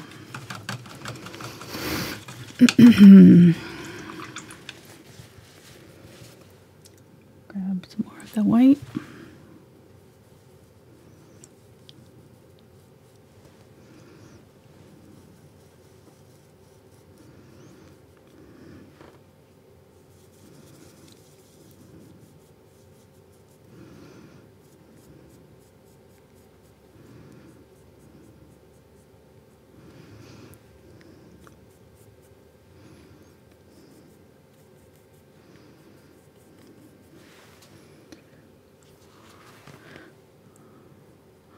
Create some overlapping ones here.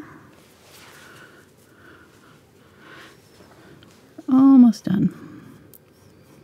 You hanging in there, hon? Of course. Good. I'm a professional.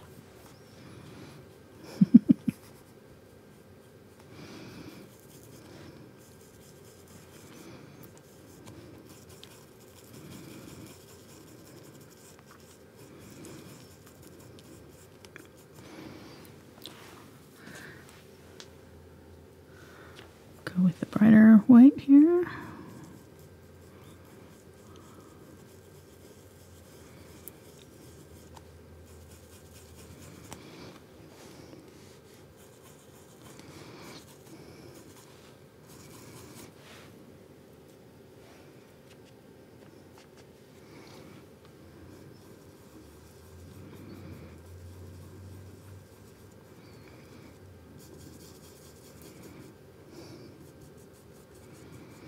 This one's got that Indian yellow in it. Ooh, look how bright that is now.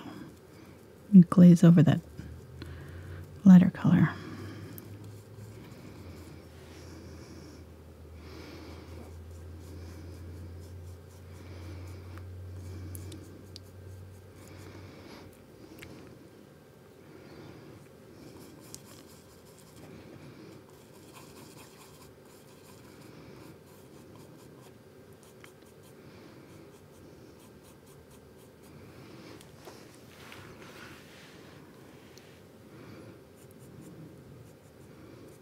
Okay.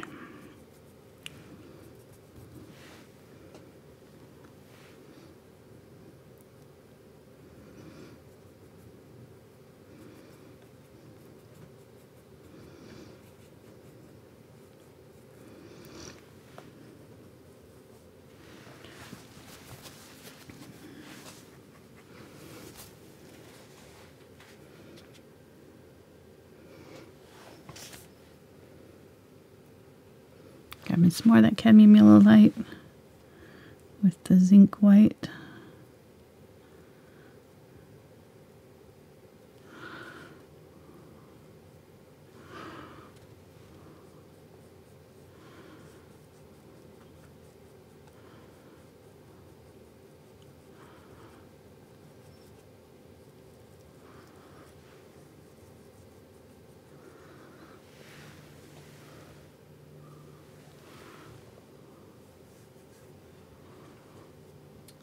So as you're doing this, I'd like to remind everybody or tell everybody that if they're new to the channel, they can hit the subscribe button and check out, after this video, all the hundreds of videos that Angela has from beginner all the way up to advanced. And yes, this video will repost live. If we go over 2 hours, it will usually truncate the first whatever minute. So if it's 2 hours and 15 minutes, then the first 15 minutes won't be there. Right. At first, but then it will get fully rendered by the YouTube server, and it'll eventually, within 24 hours for sure, the whole video will be available. Yeah, it's usually just a couple hours. But Right. Yeah, and when that's just over, it's usually pretty quick. And there's going to be a traceable available for this, right? Yes. At patreon.com/AngelaFineArt. Yes. You can go over there and check that out. And at the $1 support level, you get access to the traceable and all the traceables going back to February 2017. And then also there's a $5 level for the traceables and the bonus video. And we did the bonus video, 2 weeks ago? A week and a half ago? We usually do it the third Sunday of the month. And so this past one was a lighthouse, but you also get access to all the bonus videos that were done on the Patreon. All the previous ones. Right. And then $10 is all that, plus access to a Facebook group that's private, where Angela does even more painting. I know. Tuesdays. Yeah. Or Thursdays, I mean. Thursdays, yeah. And that's spread over usually the 4 weeks of the month, a little bit each week, and Right. a little bit more advanced painting. Takes her time, goes through it. Yeah, it takes several weeks to finish it. Right, so. And I checked earlier today. There are over 1,900 supporters there. It's crazy. It is absolutely mind-boggling. I know. Y'all are good to us. Yes, thank you so much for all that support.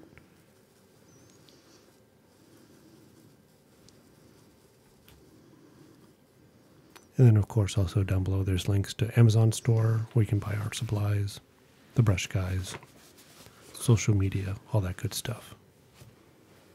All right. Getting close here. Just want to put some last touches on a few of these, and then we'll let them dry completely and maybe go glaze over a few of them if they're too dark. I feel like some of them are a little bit bright, so we can kind of judge that once they're all dry. Decide if we want to tone any of them down. It'll be easy enough to do.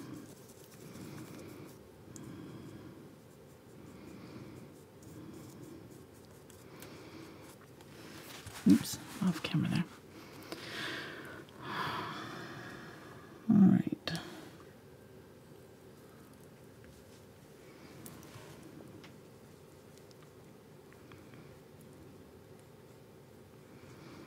Just a few more of these and then we'll be done.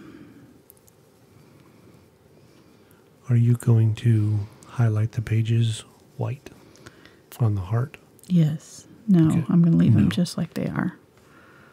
Yes, for sure. So you're saying there's a chance? Yeah.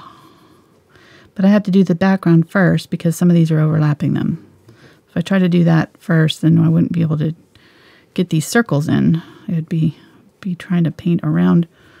Finished painting, finished pages would have been a nightmare. So. Okay, well, we just don't want another bird foot incident. Oh, no. No, I'm on top of it today. Okay. Nope, I'm doing it for a reason this way, so.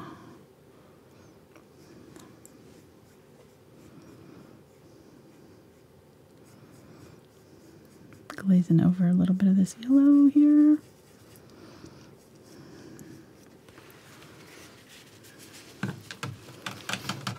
I made that one too opaque. I don't know why I did that. I'm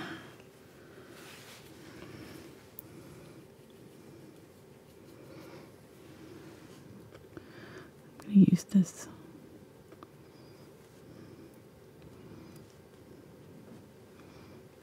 in pink and kind of glaze that back down.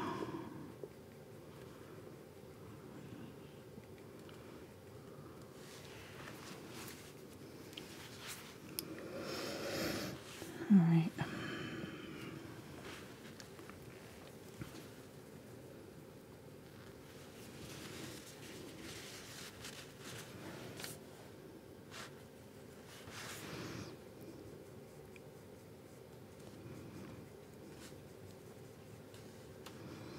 Okay.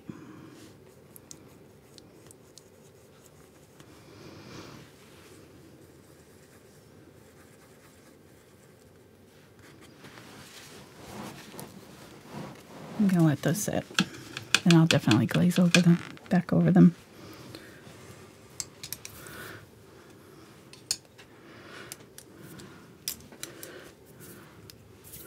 Alrighty, let's use this with our white and a little bit of the yellow.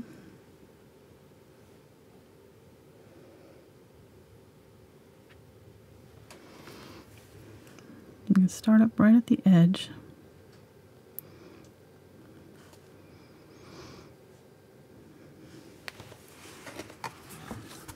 Start outlining our book.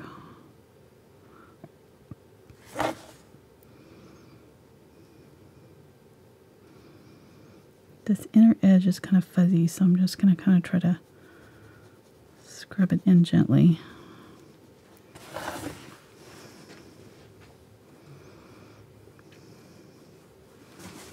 As I go around.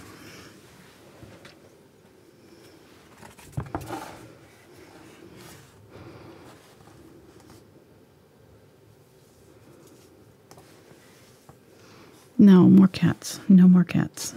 Go out, Oliver. No. Just kidding. Mom's putting a big can of nope on that right there.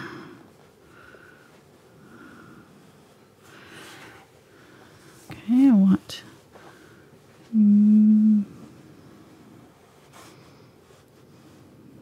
It's working pretty good using that edge of that brush there.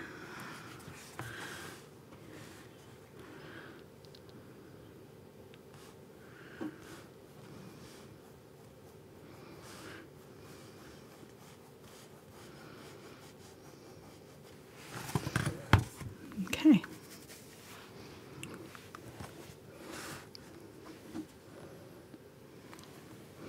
I'm going to do my inner one,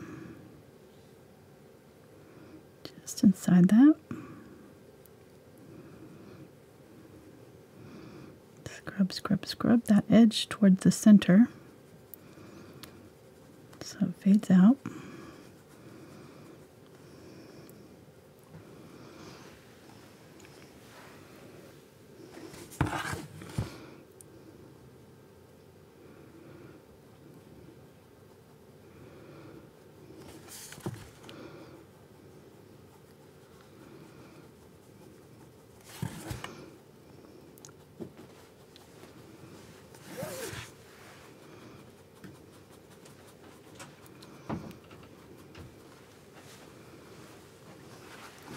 Okay, so I don't need to worry too much about that inner edge because we're going to glaze that, but I want it to be kind of soft and fuzzy, so go back in and brighten up that outer. And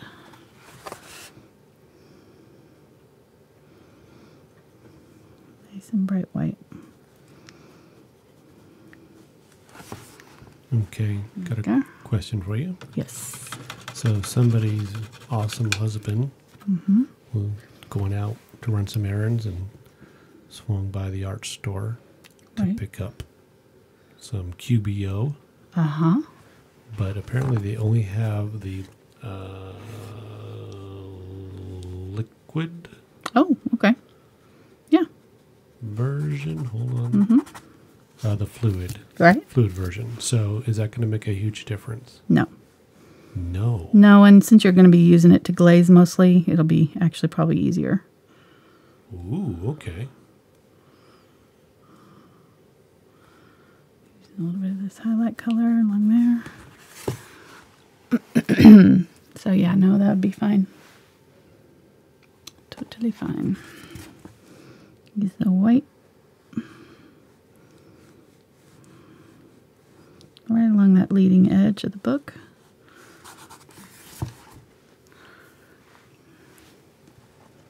It's going to look kind of funky at first, but we'll get it there. It'll look better once we glaze it. It always does.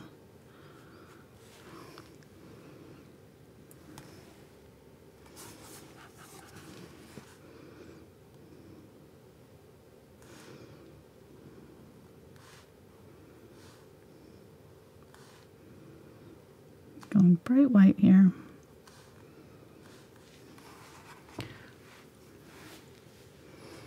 And let's do it on this side here. This side's a little bit more bluish, so I'll grab a little bit of that ultramarine blue with the white.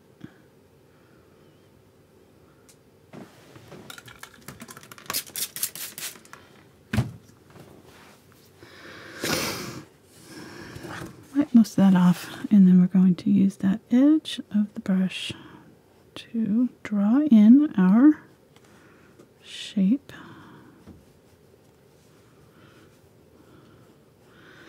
And then kind of fuzz out that inner edge a little bit.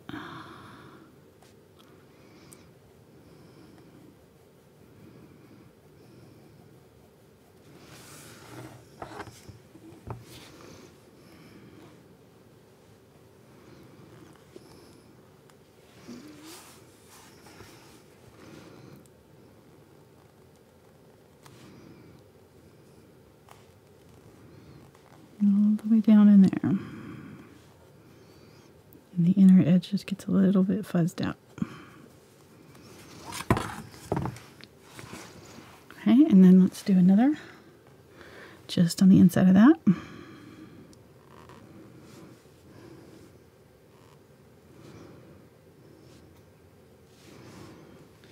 Which brush are you using right now? This is the 1/4-inch Willow's blender. It's working pretty well.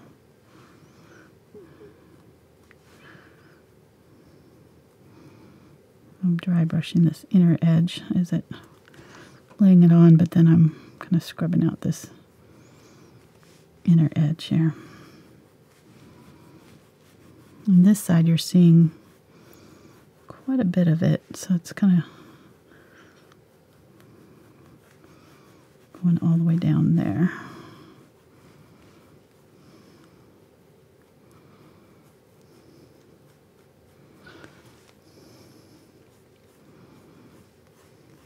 I'm just laying the heavy color along the edge, and I haven't reloaded my brush, so I'm just using what's left on here to dry brush.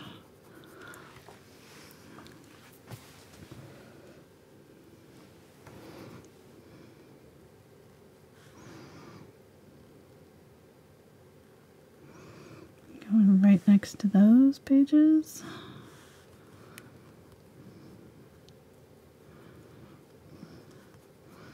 Using the edge of my brush. All right, now I'm going to grab some of that ultramarine blue,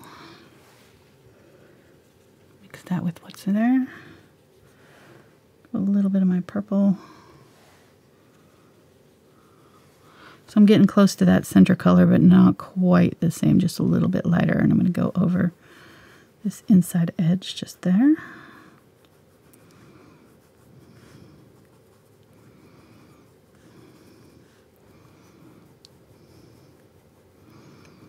Soften up the transition between that bright yellow and that inner dark color.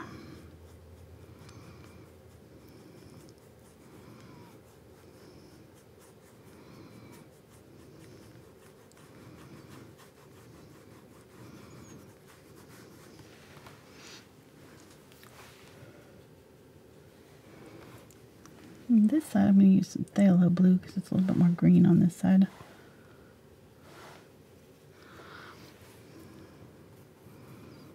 Do the same thing. Come up over that, just right on that edge of that yellow. I'm really not glazing, I'm kind of dry brushing it out, but you could add some glazing liquid if it's going on too thick for you.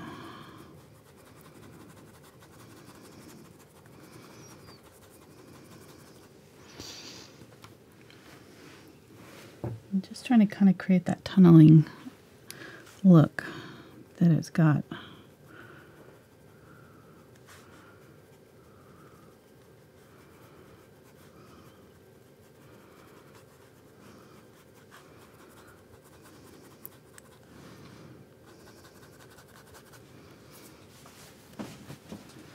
Okay, I'm going to grab that black, bit of purple. Clean out my brush really well. I think I'm just going to use purple.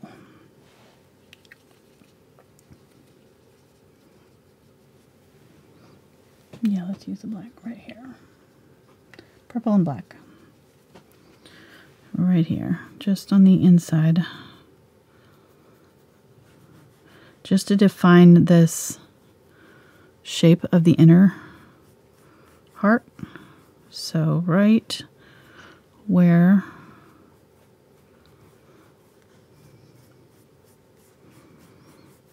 that inner heart is, I'm going to add a little bit of darker purple right there.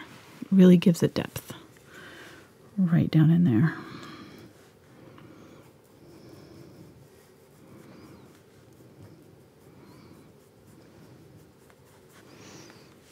See that? Same thing right here. This is turning out to be really long. I was looking at it this earlier today and I was like, oh crap. I think this is going to be a long one. Sorry, hon. Mark's going to get like 0 downtime before bedtime tonight. Oh, so what you're saying is that you're now cutting into Oak Island time. Uh-oh. What? Uh-oh. Okay. Let's hurry it up here. This is serious. Absolutely not. Do not rush. I'm joking. The first 20 minutes will be repeating everything they've already done. Yeah, exactly.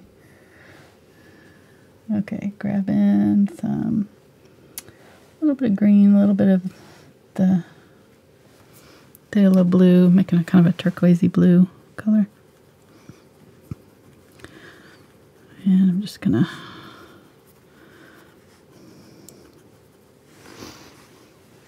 kind of that there. I'm gonna put out some more zinc white here.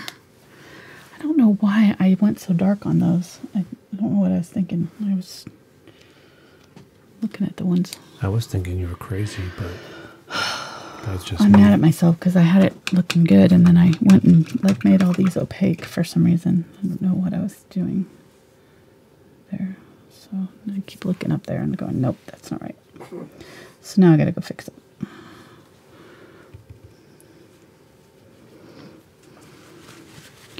Okay, so this is that background color, right? So I'm just going to glaze over some of these. It doesn't have to be all of them, but using that glazing liquid with a little bit of quinacridone plus purple.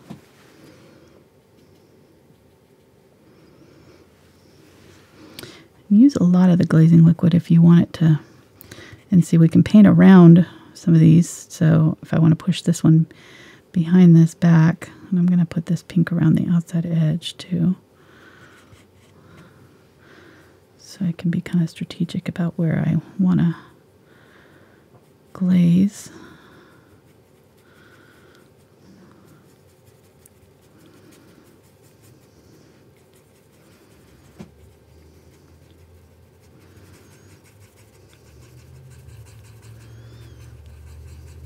I'll soften up some of these that got a little too bright.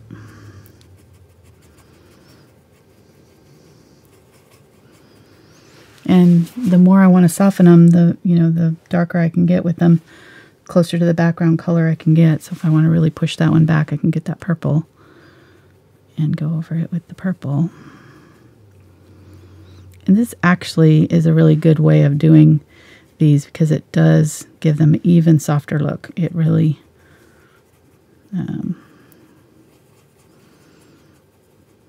adds to the overall look just by glazing back over these lighter colors. I'm going to go around the outside of that one just a little bit. See that? All right, so not too bad. This is looking better.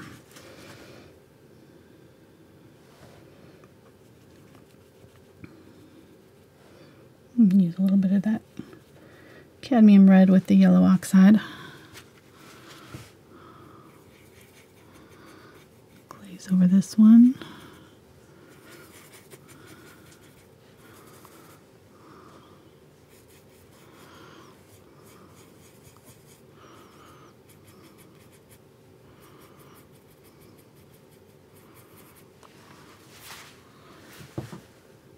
So if I want to do that one a little bit farther back, I want to get the color that's underneath, that purple and magenta color. I'm going to paint around it.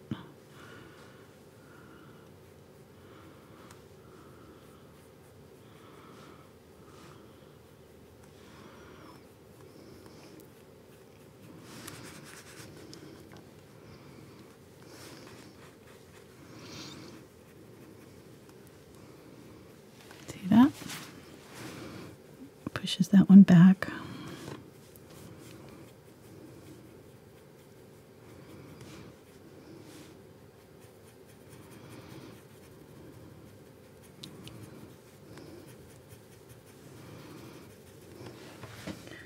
Get a little zinc white and put a little bit more of the zinc white on this one to pull it forward, overlapping. Yeah, that's looking better.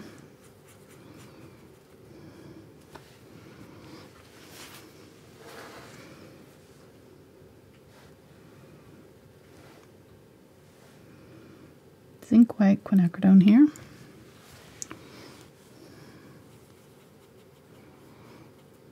With the glazing liquid.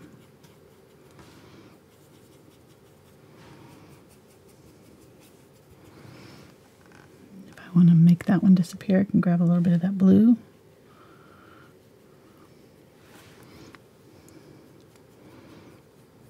And just soften that up.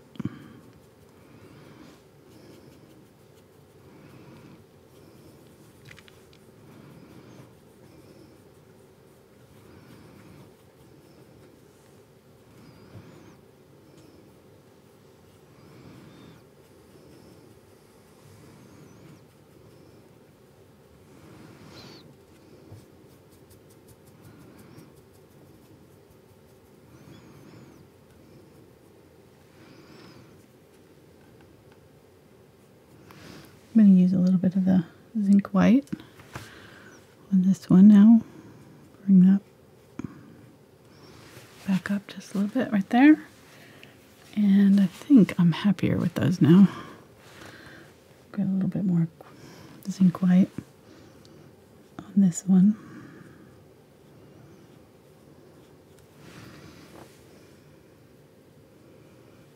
I'm going to use some of that green that's the background color with my glazing liquid and just go over that area right there.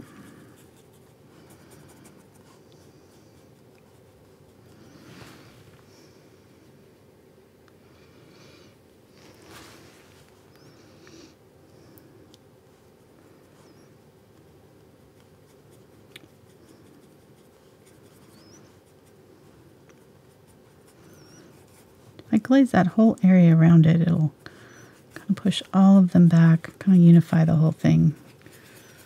Make that whole area kind of pushed back and more fuzzy. There, okay, like that. Grab a little bit more of the zinc white.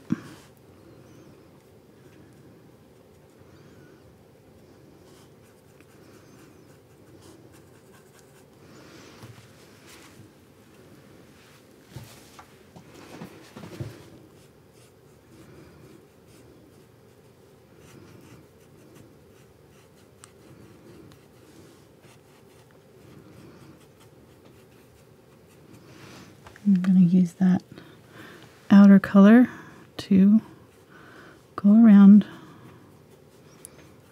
this one and this one.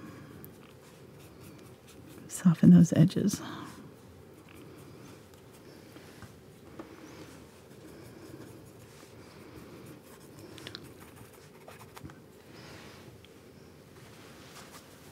All right, I'm gonna call that good. I could keep messing with that for a while, but I think this one needs to come down just a little bit more.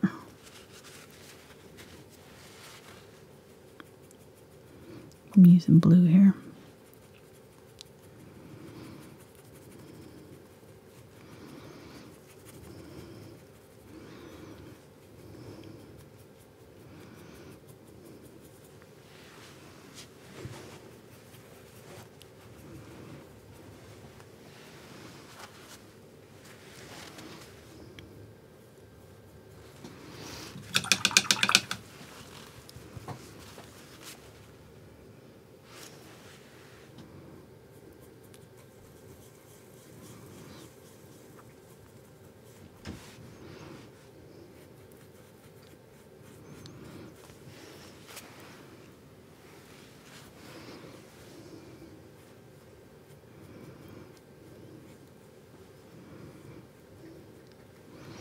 And go right up against that book right there.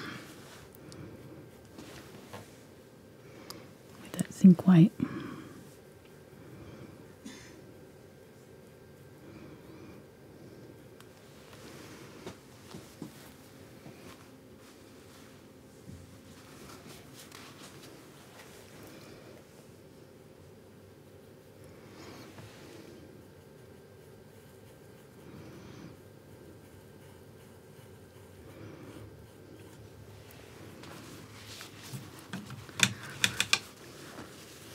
All right, now, this time I'm only going to do this on a couple because I don't want to overdo it. I'm going to use white with the zinc white and the titanium white. So pretty much half and half with those whites and then some of the cadmium yellow light.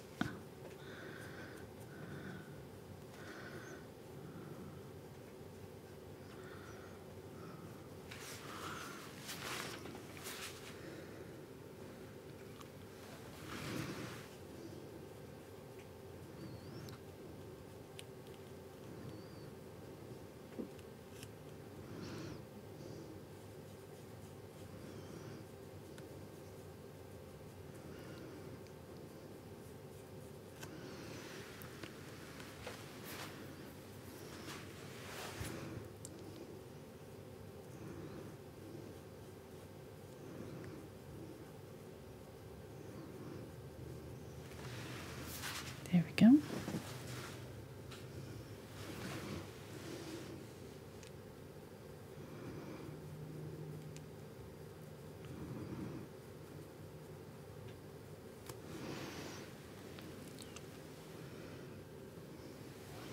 And these two are actually overlapping a little bit, so I'm going to bring this one up.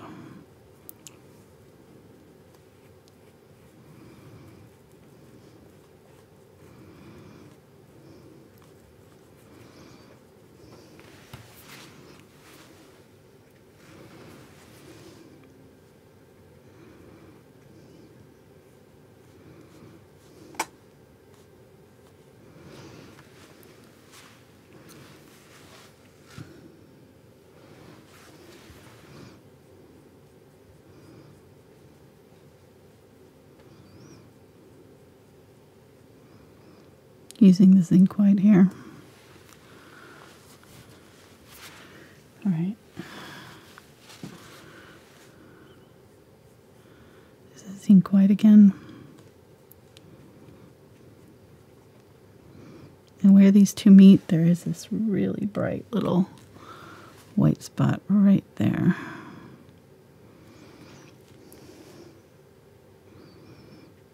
Where they cross each other.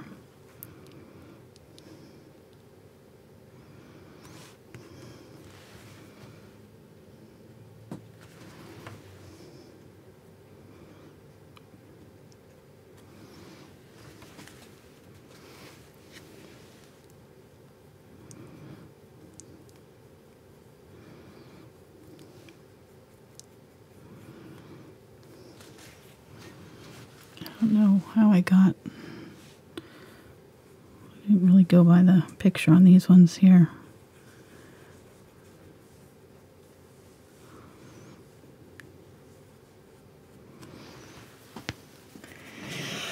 That's all right.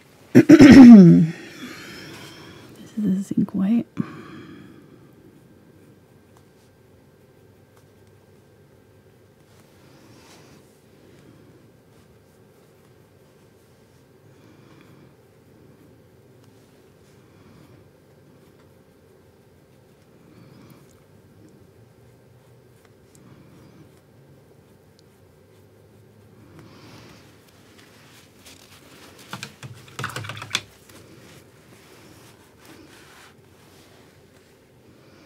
And glaze over that with that quinacridone right there.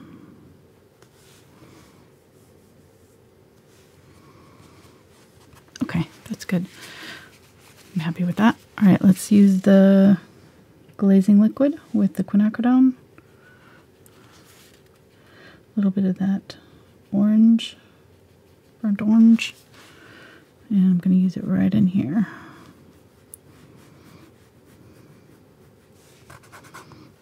Try to keep it on the inside of those pages there. It's getting a little sloppy there. This should be dry now, so this will just tint this inner area. I'm going right over the top of the blue that we did before and making sure that that page has got that pink color all the way in. Let's grab some more of it and do it right in here.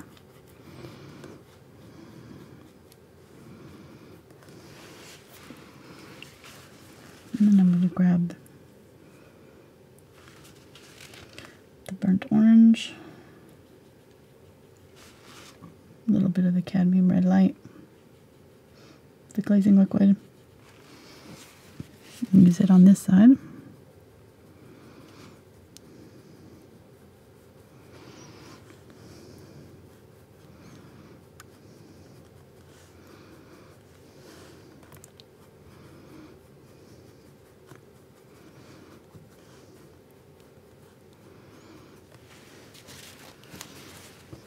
I'm going to use a little bit of it on this side as well.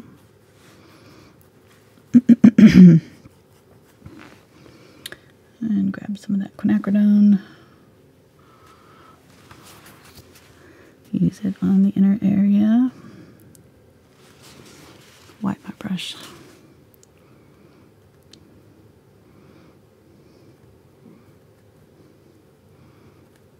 Blend that glazing out.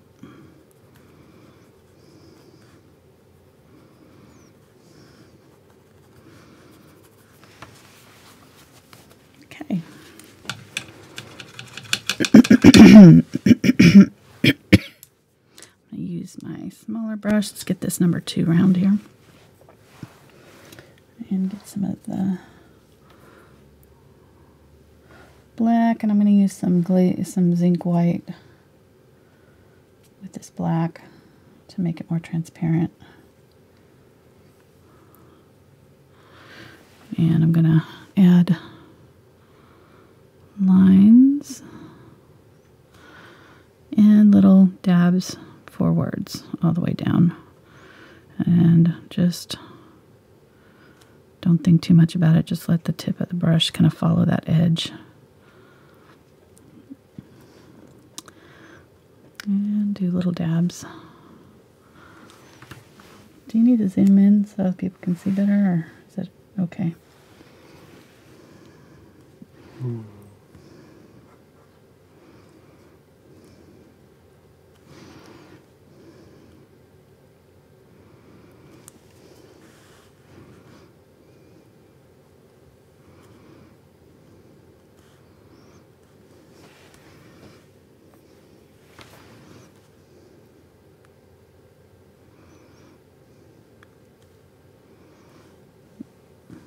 If you really wanted to get fancy, you could probably write words in there upside down or something, but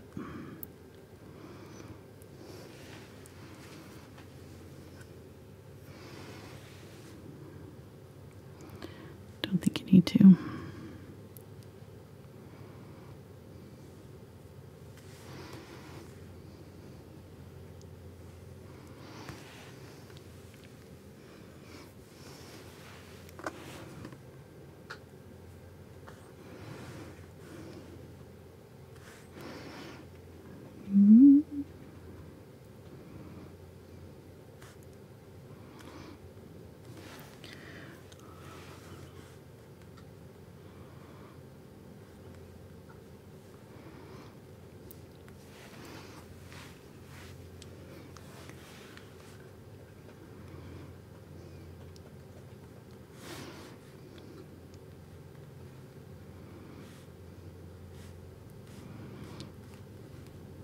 little dabs, just creating the suggestion of words there.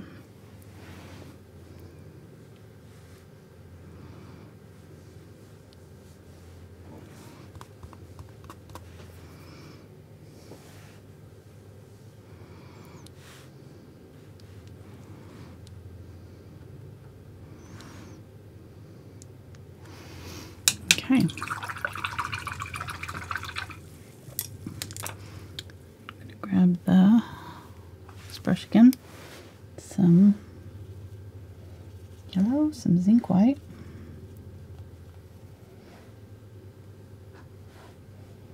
Almost done. 30 minutes. No. And I'm going to glaze over the top of what I just did to kind of soften up those words, push them back into the rest of the canvas.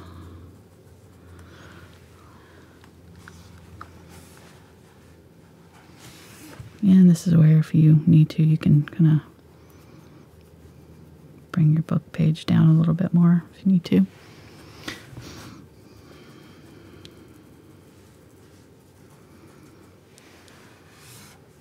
That. And then this side, I'm going to use the blue, Ultramarine Blue and Zinc White. How's the mic doing like this? Is it doing okay tonight? It's doing okay. I've got you turned up. Is it not as good as it was before with it down low? I got a new mic stand. Or I should say mic arm.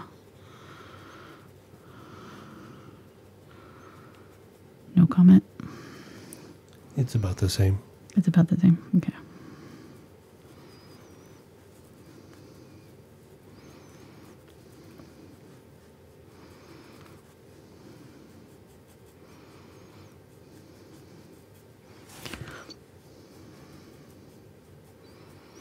Okay, just Zinc White over here.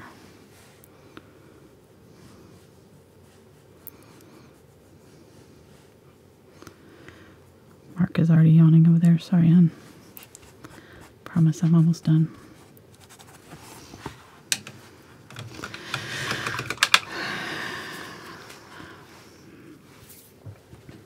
I'm going to use a little bit of that yellow just over here.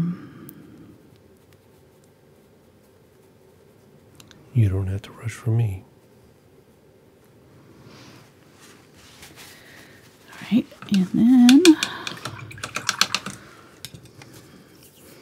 let's use the fine liner. I'm going to grab the burnt umber, which we haven't really used much tonight.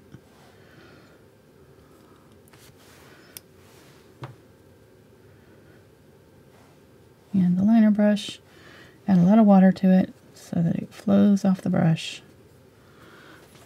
And I'm going to carefully just try to do a few really dark, I think I need black in there too. It's not dark enough.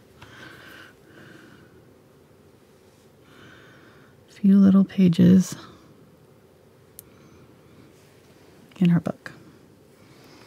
Just a few, we don't have to do that many. And you want to make sure that you're kind of getting the, following that curve of this outside edge of the book so that it looks right.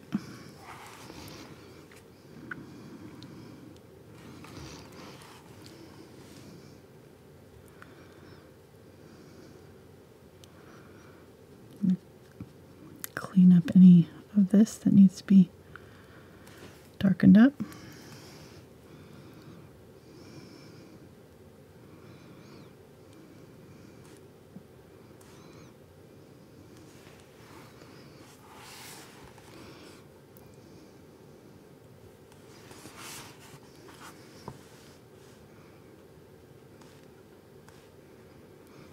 Kind of along that outside edge of some of those. There.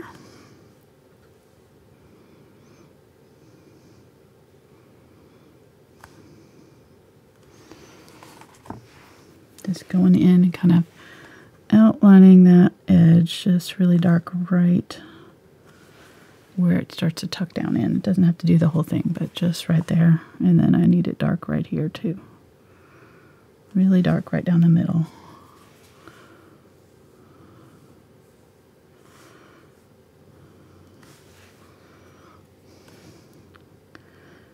And then right in there, they kind of come together.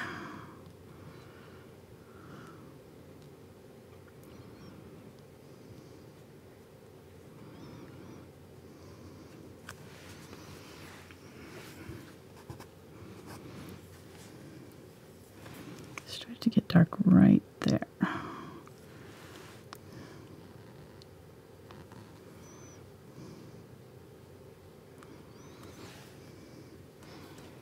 This one, you're not really seeing a dark split on that one. So,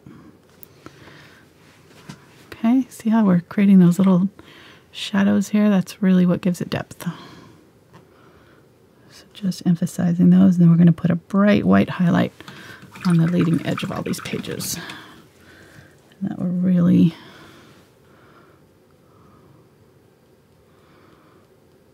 push them, pull them forward. All right, let's use a little bit more on this side. Just a few little areas right here.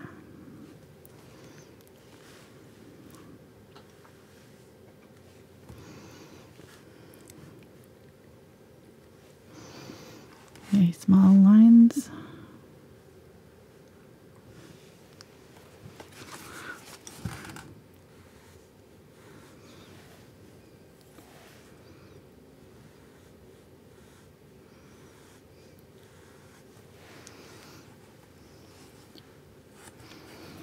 I'm going to go along that top edge there, just kind of define that a little bit better. Right there.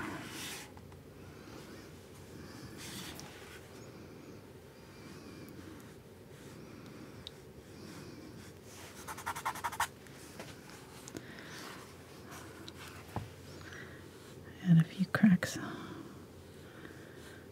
to the pages in there.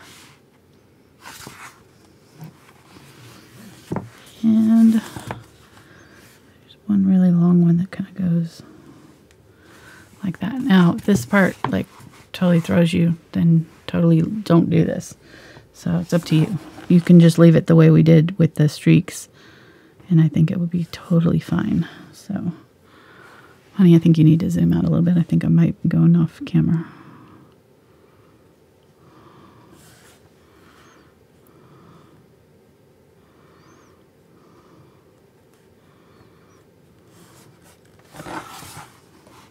And you can see how I'm like turning the canvas around. When you use the liner brush, you really need to do that because you'll get better control over it if you can brush in the same direction that you write in, which, you know, for me is right-handed. It's going to be this direction. So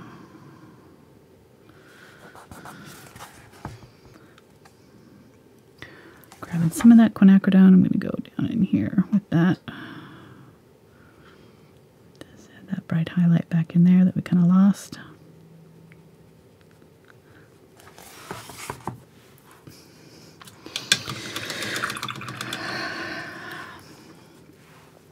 A little bit on this side too.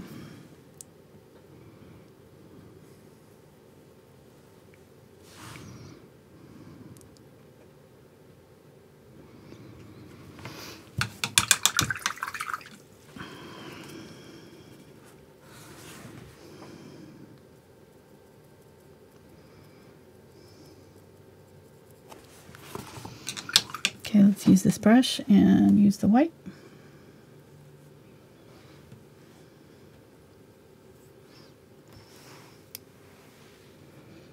Adding water to it. And I'm going to use it right to define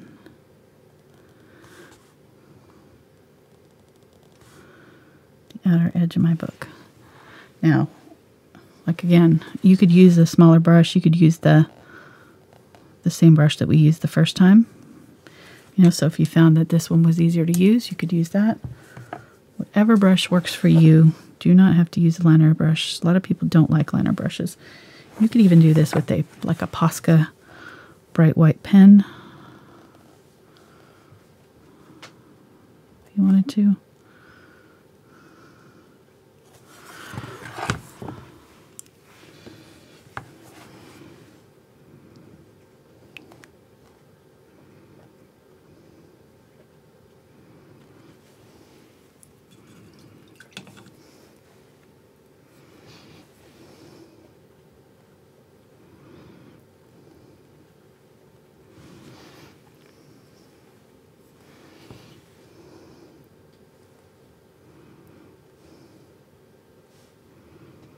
And these two kind of join up right over here.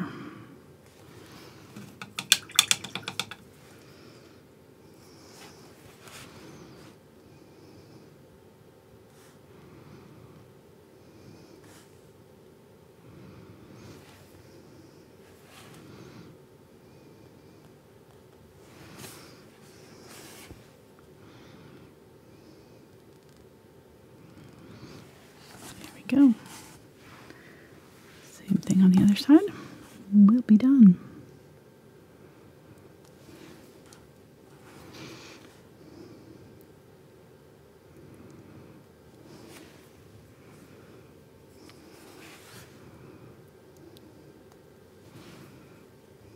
I think Mark's asleep.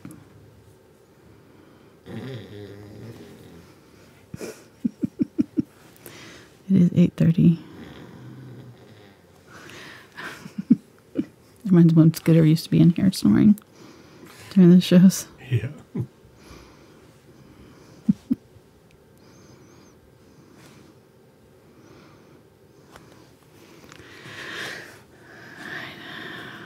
Oops, I just pulled a little bit of that off with my finger hand there. Don't set your hand in the wet paint. Check.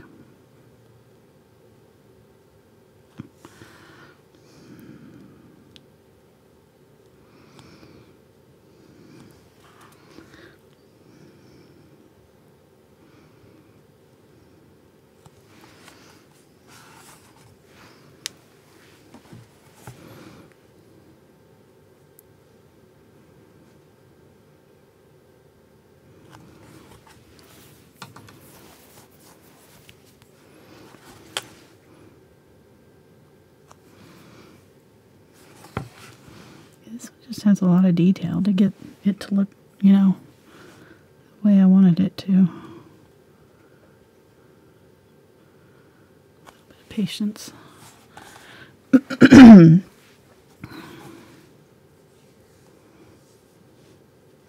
This is probably the hardest part if you're not familiar with lining. So, like I said, I mean, I think you could have. It looked good before when we just did it with the stippler brush, so you could just do it again with the stippler. In fact, I'm going to go back in here and just kind of pull that white down just a little bit into the page.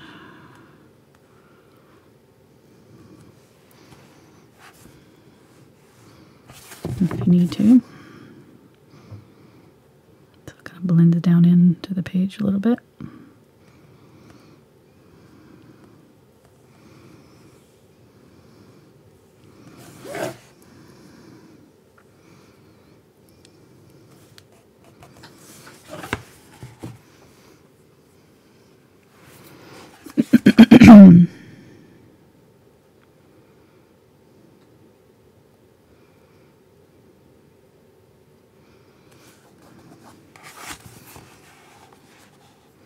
Okay, let's use a little bit of it on this part right here.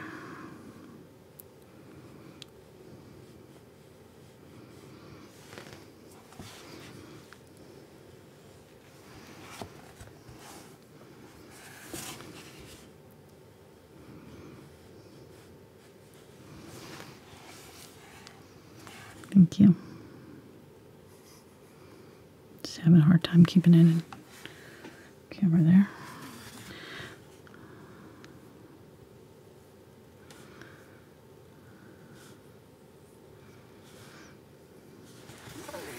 Alrighty, I think we're done. What do you think? I think maybe a little tiny bit more of that Unbleached Titanium with some glazing liquid right here. Oh yeah, I need to do the bookbinding. Almost forgot. Right here. Gotta do that. That's important. A little bit of the yellow oxide. Some white.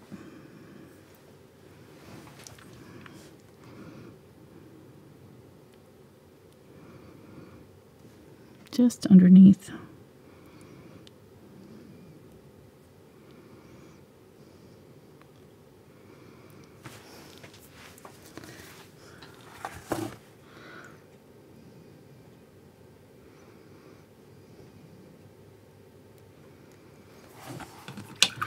I was off camera there. Sorry. Okay. Using this gray color with a little bit of white to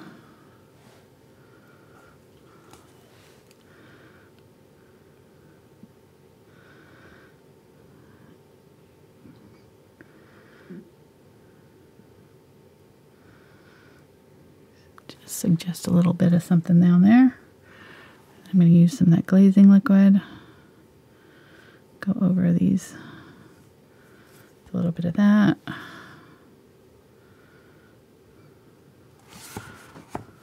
There we go. Alrighty. Hey, it's cute. I like it. You can sign it. And say thank you guys for watching with us tonight.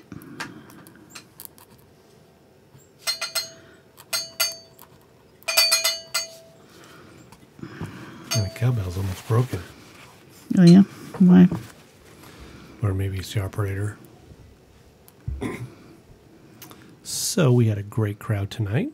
Good. Nearly 500 viewers. What? Yeah, 496 was a peak, so Nice. it was an incredible night. Unbelievable. And we had a bunch of people in chat, some new people. And so first of all, we had 3 super chatters. First one was Laura. And she says, "You're a beautifully talented artist, Angela. Oh. We appreciate you and you, Mark. Thank you both." Some wavy and smiley face emojis. And then we had one from Jillian, and she says, "Thank you for teaching me about layers and glazing in the last couple of years." Oh, good. And then one Thank from you. Susan says, "Beautiful painting, Angela. Thank you." Or thank Angela, Mark, and the mods. Yes, thank you to the mods, especially on these long ones on the school night. I am glazing with my yellow here just to kind of add one more little bright pop of yellow over a few of these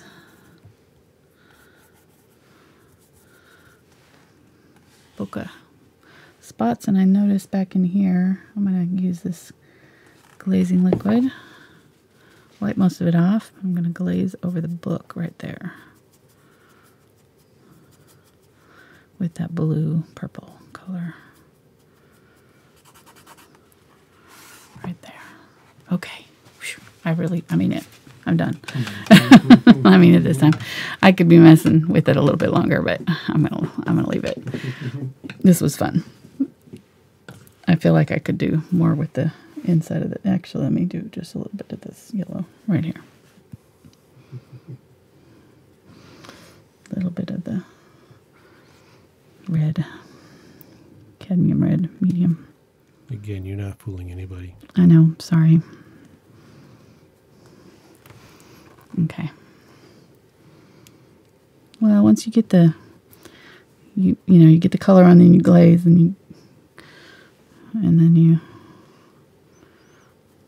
cover up some of the bright areas there. Want it really bright right there.